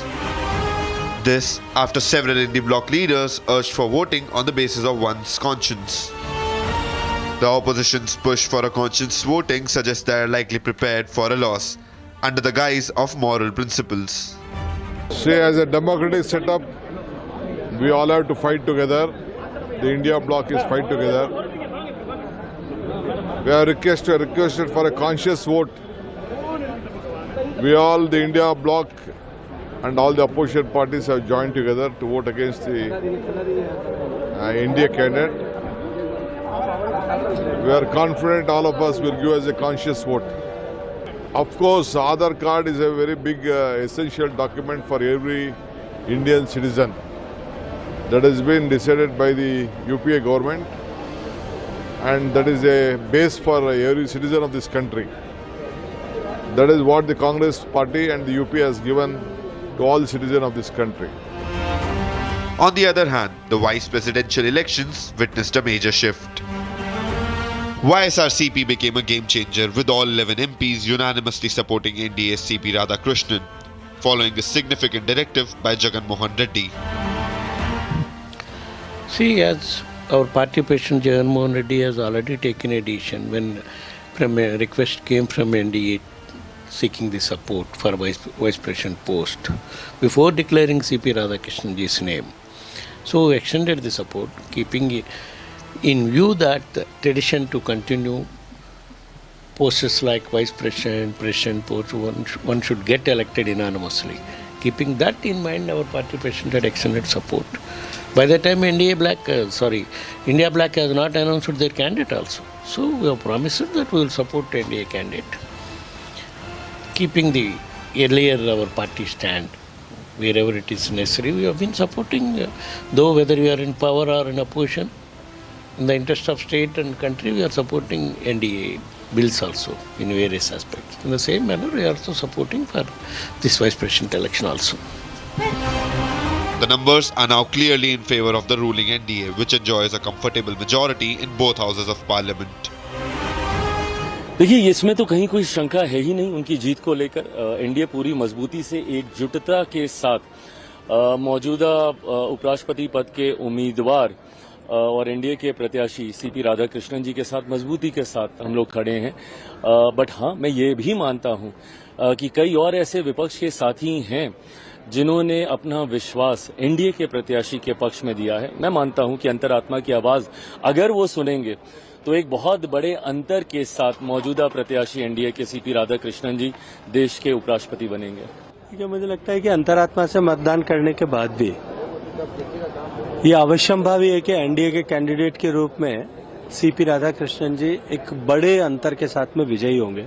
NDA के candidate के नाते CP Radhakrishnan साहब की विजय उतनी ही सुनिश्चित है जितनी कल का सूर्योदय पूर्व से होना है।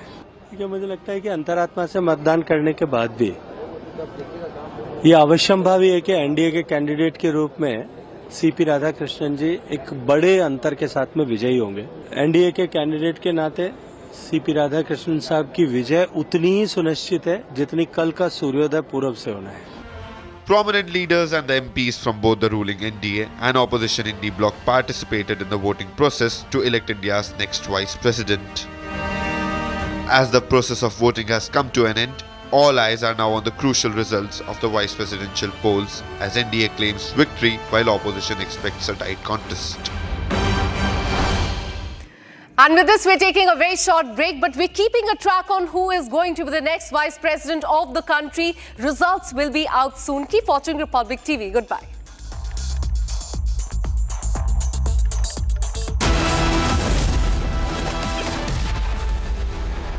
आधे बाउल दही में 4 चम्मच MDH चटनी पुदीना मसाला डाला, स्टर करो, पुदीना चटनी तैयार। MDH चटनी पुदीना मसाला। QSMTHE, the world's foremost university rankings organizations, have ranked Amity amongst the top 3% universities globally, making it among the very few Indian universities to be included in both rankings. Yet another top ranking for Amity University. Pure सूजी pasta उबालो मिलाओ और खाओ 8 minute में तैयार। क्या taste है सबका राजा आर मसाला। भारत की अपनी दुकान इंडिया सोना, अपने देश का सामान इंडिया सोना, इंडिया सोना, इंडिया सोना। अब छोलिया हो या लोबिया, सफेद चने या काले चने, सब कुछ मजेदार बने। I choose a world where we dream and the limit is the sky, and this world is my home where I'm living my best. Mindfully crafted home decor fabrics. Sansar, a D-Decor brand. Live consciously. थोड़े में ज्यादा स्वाद ये तो है इसकी खास बात। वाओ मामा क्या स्वाद है। अरे मेरे राजा सबका राजा और प्योर मसाला।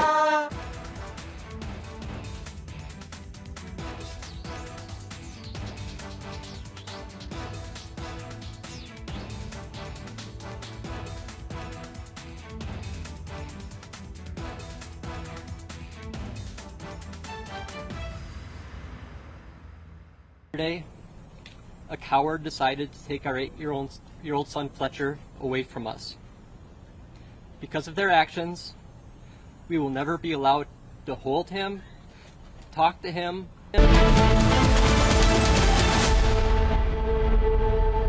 MDH की हल्दी मिर्ची धनिया करे कमाल, ये रंग दे ये खुशबू दे ये तीखा ये कम पड़े, क्या निराला MDH masala. I choose a world where we dream and the limit is the sky, and this world is my home where I'm living my best. Mindfully crafted home decor fabrics. Sansar, a D-Decor brand. Live consciously. Are pure सूजी pasta उबालो मिलाओ और खाओ 8 minute में तैयार। क्या taste है सबका राजा आर मसाला। केसरिया से मन जोगी हुआ रे, दिल झूमे देखो मतवारा हुआ रे। केसरिया से मन जोगी हुआ। हर पल मनाओ केसरी त्योहार। विमल बोलो जुबान केसरी। आधे बाउल दही में 4 चम्मच MDH चटनी पुदीना मसाला डाला, स्टर करो, पुदीना चटनी तैयार। MDH चटनी पुदीना मसाला। Here we didn't want to bring out the big charts because it had no chance of standing. Fortunately, we came armed with a little smaller chart. So it's 67%, so we're going to be charging a discounted reciprocal tariff of 34%, I think.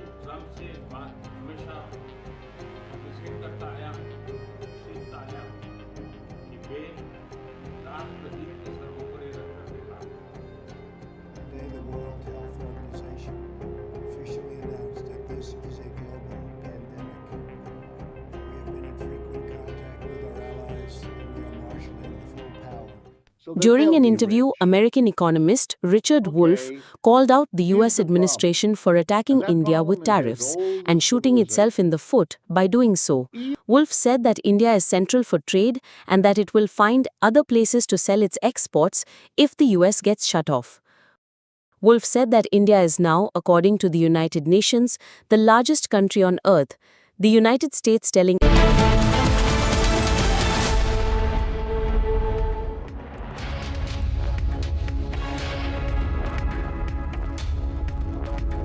Welcome back, friends. There's been a complete coup in Nepal with every institution of the state from the Prime Minister office to Prime Minister himself to the President's office and the President, and then of course the Supreme Court among others targeted. Parliament completely gutted, army in control now, or trying to be in control of a very volatile situation brought in by what began as a student protest, but seems like a clear repeat of the deep state machinations, a repeat of what we have seen in Colombo, a repeat of what we have seen in Dhaka, now happening in Kathmandu. That remains our focus. Let's begin with the headlines. Nepal former Prime Minister KP Sharma Oli escorted out of Kathmandu by the army. Coup complete in 2 days. Nepal Prime Minister steps down. New Prime Minister to be announced soon. Nepal Parliament to be dissolved. Army Chief to announce next course of action. Protesters, rioters chased and thrashed every minister in Nepal. Kathmandu. Ministers, their families take shelter in army barracks. Protesters also burned down Parliament, House of President, PM and ministers. Nepal in complete chaos.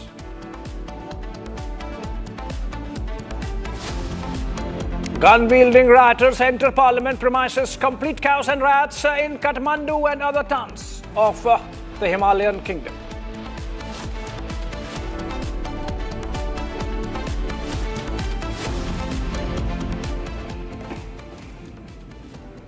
All right, friends, let's begin with a statement coming in from the Nepal army on the ongoing chaos in their country. The statement says the Nepali army has remained committed to protecting Nepal's independence, sovereignty, geographical integrity, independence, national unity and security of the Nepalese people, and people even in difficult circumstances. The Nepal army is analyzing the developments in the recent Gen Z movement in Nepal. Very cryptic short statement there coming in from the Nepal army, and in fact earlier we broke the story of how Nepal's army chief Ashok Raj Singhdil is going to be addressing the nation in some time. I think this statement is a prelude to that and okay, we have a Nepal army chief statement coming soon. And before that, the Nepali army has said, the Nepali media is quoting him as saying, will also appeal to all citizens to maintain peace and security. We have Surendra live. Okay, we'll try and connect with the reporter, correspondent on the ground in a bit. But essentially, these are big developments that have taken place in Nepal. Just imagine in 36 hours, a regime change happening to a level where right from Prime Minister to the President to every minister, everybody's home and office have been targeted. These are pictures of the chopper in which KP Sharma Oli, the Nepalese Prime Minister, was evacuated. And okay, let's go to the next breaking development, which is that Nepal's Deputy Prime Minister Vishnu Paudel was also among those ministers who were chased and beaten by protesters during the Gen Z anti-government protests in Kathmandu. These are pictures of the Deputy Prime Minister who perhaps was trying to hide with a helmet on, Vishnu Paudel, but he was caught by the mob, the rioters. These cannot be just student protests. Remember, these are this is planned because in 36 hours you cannot have students coming out of the campuses and overturning an entire regime, an entire state apparatus. The police ineffective, the army ineffective, the president's house gutted, the parliament of this nation gutted, the prime minister chased, the ministers chased. These are pictures of the deputy prime minister being chased. Nepal completely in chaos. Nepal in a situation where nobody is in control. Even the army is just about trying to get to grips with the situation. They have released a statement, long statement, in which they have said that they want to control, they want to protect the sovereignty, territorial integrity of the country, the independence of their country, the unity of their country, and for that they want people to cooperate. Now that seems like a very lame statement coming in, not a very strong statement there, which can instill fear amongst the rioters. We have seen them literally run amok and no resistance whatsoever from the state apparatus. The police is absent or compromised or fearful to act against this huge mass. Yesterday, in fact, we saw how the police acted, and that led to the death of 20 of the protesters, and that actually escalated the violence.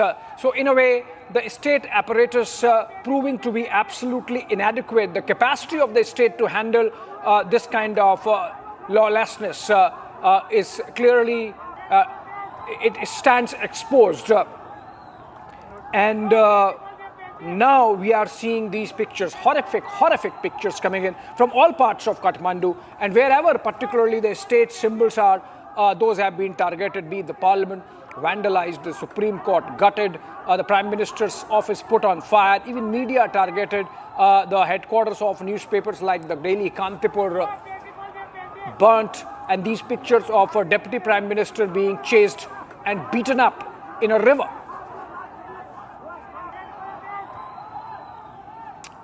Okay, back to back, another breaking. Nepal army is to address the nation shortly. There is a prelude statement that has already come in where the Nepal army has committed itself to protecting the sovereignty, territorial integrity and unity of the country, and for which they have sought support from people. Remember, there is already this talk that now that the Prime Minister is gone, the President is gone, all the ministers are gone, there is no government, the Nepal army might decide who next rules, even as a decision has been taken by the army again to dissolve the parliament to calm down the tempers and the frayed nerves. Those are the pictures of Army Chief Ashok Raj Singhdal, General Ashok Raj Singhdal there, and that statement is attributed to the Nepalese army headquarters, and very soon he's going to make a statement. Hopefully that would be a cue to the rioters to calm down, and what he says in the statement, General Singhdal, would in a way signal how strongly the army intends to carry out a crackdown to bring the law and order situation under control. We are seeing in the last 36 hours every apparatus of the Nepali state, right from the president's house to parliament to prime minister's office down to provinces where chief ministers' homes and offices have been burnt down, and police completely standing by after having acted yesterday. Today we have only seen self-defense measures being carried out, army effectively ineffective, though we have seen their presence on the streets of Kathmandu, but to no avail in terms of the boldness with which the rioters have really targeted state symbols. We'll go back to the pictures, we'll go to more pictures coming in from Kathmandu all through the day, and Nepal essentially on the boil. And this is a development which India is keeping close watch on. And the Indian government has released an advisory, travel advisory against, of course, traveling in any manner to Nepal. Remember, we have open borders. There are a tremendous amount of Indian citizens already present in Nepal, and their safety is important. And similarly, there are a lot of Nepali citizens in India, and they need to be taken care of. We have a very friendly relationship with Nepal. This does not seem like a situation which India would want in its backyard, in its neighborhood. And so the government of India very closely watching these pictures coming out of Nepal and making sure that there is absolutely no spillover effect. Moving on, Nepal's Prime Minister KP Sharma Oli has resigned.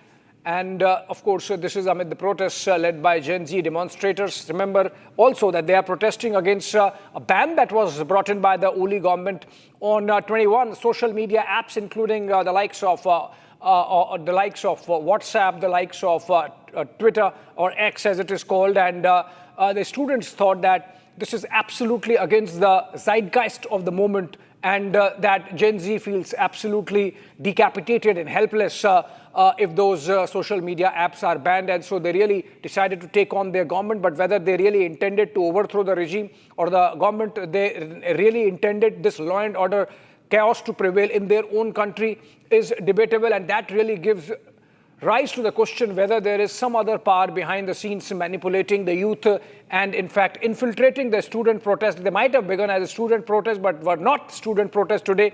When we look at those pictures of gun-toting rioters and vandals getting inside the parliament building, putting the Supreme Court on fire, chasing ministers.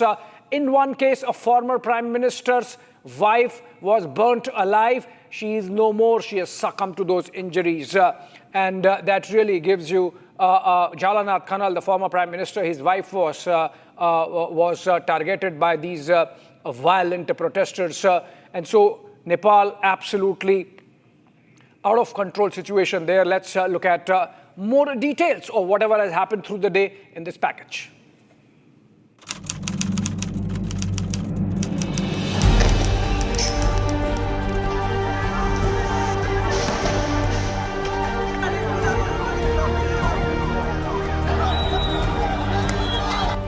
A city held hostage.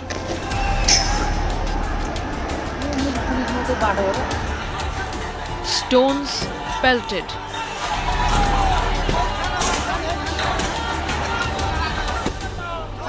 Nepal's parliament stormed. Former Prime Minister's house attacked. Residences of former ministers torched. Cars vandalized. Tear gas shells fired, a curfew defied. A wild, ruthless mob on warpath. The Himalayan city of Kathmandu is on the brink. The Nepalese capital is now, for a second consecutive day, held hostage to rioters. A day after the KP Oli government rolled back the controversial order on social media ban, young protesters have stormed the streets again. At least 19 have been killed, over 300 injured.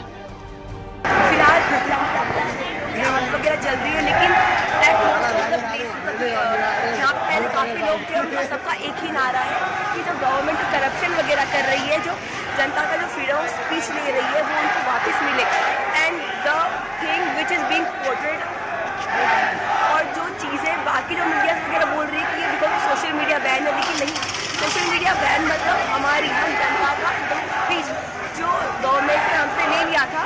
तो अभी सारे youth, इस protest का नाम जेन जी जरूर है, लेकिन हर एक एल्डरली पीपल, छोटे बच्चे, हर एक बस यही सब लोग एक तरह हो रखे हैं. सब यही चाहते हैं कि फ्रीडम स्पीच, करप्शन जो भी सब कर रहे हैं वो सब यहाँ से हट जाए. Back to back, several ministers have stepped down, while Prime Minister KP Oli scrambles to keep his government together. Frame by frame, Republic tracks every picture emerging from Nepal as the city descends into complete chaos at the hands of a lawless mob.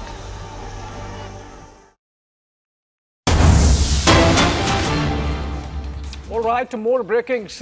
Ncell, the Nepal's largest company in terms of mobile service, services in the country has been set ablaze. The headquarters of Ncell. If you land in Kathmandu, the first thing you do is buy an Ncell SIM card, and that's on fire now. So basically, these protesters are burning down everything that's coming their way, which is a symbol of authority, power, influence, money. It seems it's a major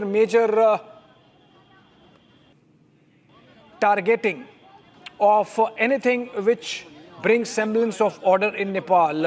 We have Prahlad Shah, RPP member, joining us over the phone. I think he's live with us. In fact, Shah साहब, ये क्या हो गया नेपाल में 36 घंटे में? ये सिर्फ स्टूडेंट तो नहीं कर सकते, किसका काम है ये? आपको क्या लगता है ये किसने किया होगा? इस तरह से 36 घंटे में पूरी सरकार गिरा दी, पूरा देश तहस नहस हो रहा है। देखिए, ये अभी आज कहीं कल से ही शुरू हुआ ये बात नहीं है, ये पहले से ही चलता आ रहा चीज है, क्योंकि ये बार बार हम लोग संकेत देते आ रहे थे, आरपीपी संकेत देते आ रहा था कि सावधान हो जाओ, सतर्क हो जाओ और वार्ता में आओ, बोलकर आज से नहीं, साल 2 साल पहले से ही हम लोग, इससे पहले चुनाव से पहले भी बोले थे, चुनाव के बाद भी हम लोग बोलते आ रहे हैं, जिस किस्म से तुम लोग शासन व्यवस्था चला रहा है, इस किस्म से शासन व्यवस्था चलने वाला नहीं है। इसीलिए आंदोलनकारी से समझौता करो, सहमति में ले जाओ, राजा और आंदोलनकारी शक्ति सब मिलकर देश चलाने का, तुम लोग जो कांग्रेस, एमआलए, माओवादी जिस किस्म से इस देश में लूट मचा कर रखा है, भ्रष्टाचार कर रखा है, उसको मुक्ति देने के लिए तुम लोग सब मिलकर देश चलाने का हिसाब से जाओ और भ्रष्टाचार को सबसे पहले खत्म करो, समाप्त करो, बोलकर आरपीपी पहले से ही, राष्ट्रीय प्रजातंत्र पार्टी, आवाज उठाते आ रहा है। और अभी से नहीं, शुरू से ही आप लोग को मालूम होना चाहिए, कुछ दिन पहले चैत 15 गते भी आंदोलन हुआ था, उससे पहले भी जब राजा काठमांडू आए थे उस समय भी विशाल जन प्रदर्शन हुआ था, लाखों लाख जनता उतर गए थे राजा के स्वागत में, उसको भी अनदेखा कर ये सरकार ने दमन का रास्ता लिया। उसके बाद भी चैत 15 गते का घटना घटा है, दमन का ही रास्ता लिया। बारंबार ये सरकार सत्ता के में रहते हुए जनता का मत को, जनता का विचार को, जनता का भावना को कभी कदर नहीं करते हुए, जनता को दमन करते हुए, उस समय भी आदमी को मारा गया था। राइट, शाह साहब, पर अभी बताइए, अभी की बात करें तो जिस तरह से ये तस्वीरें आ रही हैं नेपाल से, ये भी अच्छी नहीं है। आपके सरकार है आफ्टर ऑल, और हर मंत्री को मारा गया है। एक प्रधानमंत्री की, फॉर्मर प्रधानमंत्री की पत्नी जो है, उनको जला के मार दिया। देखिए, सुप्रीम कोर्ट को जला दिया, प्रधानमंत्री को के घर को जला दिया, पार्लियामेंट, संसद को जला दिया। मतलब कोई कहीं तो रुकना चाहिए ना। रास्ता भी नहीं मिलेगा बोलकर पहले से ही बोला गया था, लेकिन ये लोग का दिमाग नहीं चला। वो लोग को दिमाग में ये नहीं रहा कि हम लोग तो आर्मी में हमारे साथ देगा। नहीं पर ये जस्टिफाई नहीं कर सकते ना, इस तरह का दंगा, इस तरह का वायलेंस जस्टिफाई नहीं कर सकते। स्कूल ड्रेस लगाकर आए हुए बच्चे के ऊपर जिस तरह से नृशंस हत्या किया गया, जिसके सेम से नृशंस हत्या करके उसके बाल बच्चा को स्कूल का ड्रेस में, किताब में जांच देते हुए, जांच एग्जाम क्लास से बाहर निकले हुए विद्यार्थी को जिस तरह से कपार में मारा है गोली, ठोकर ताक कर मारा है, जिसका सिर छाती में मारा है गोली, ये तो कोई सहने लायक आदमी का सवाल ही नहीं है। ये तो होना ही था। हम लोग तो पहले से बोलते आ रहे थे। नहीं, जस्टिफाई नहीं कर सकते ना आप, ऐसा नहीं कह सकते होना ही था। किसी को दुख है, दर्द है, प्रोटेस्ट करने का हक है, लोकतंत्र है, आप प्रोटेस्ट करिए। सरकार के बाहर जहां दफ्तर है, पार्लियामेंट है, वहां आप ढोल नगाड़े बजाइए, पर इस तरह से वायलेंस तो नहीं कर सकते। सभी को है, लेकिन दबाओ मत, दमन मत करो बोलकर ये पहले से ही बारंबार दमन किए करते आ रहा है। राष्ट्रीय प्रजातंत्र पार्टी पहले भी सिंह दरबार घेरा हुआ था, उस समय भी दमन किया हमारा राष्ट्रीय प्रजातंत्र पार्टी के। पर अभी बताइए आर्मी कंट्रोल में लाएगी सिचुएशन के नहीं लाएगी? हमको विचार से आर्मी आज रात भर में टेक ओवर करेगी और आर्मी को कंट्रोल में लाना भी चाहिए, क्योंकि देश को तो इसी तरह अराजकता तो नहीं रह सकता है। और ये जो आंदोलन में आए हुए युवा पुस्ता का मांग एकदम सिंपल है, भ्रष्टाचार का अंत्य और सामाजिक संजाल का बात जहां तक था, सामाजिक संजाल तो हो ही गया और भ्रष्टाचार का अंत्य होना चाहिए। और जितना भ्रष्टाचारी है, जो अभी से 2047 साल से हम लोग का विक्रम संवत 2047 साल से जो उच्च पद में बैठे हुए हैं, आसीन हैं, उस सभी का संपत्ति छानबीन होता है। होना चाहिए, सभी का संपत्ति छानबीन के दायरे में आना चाहिए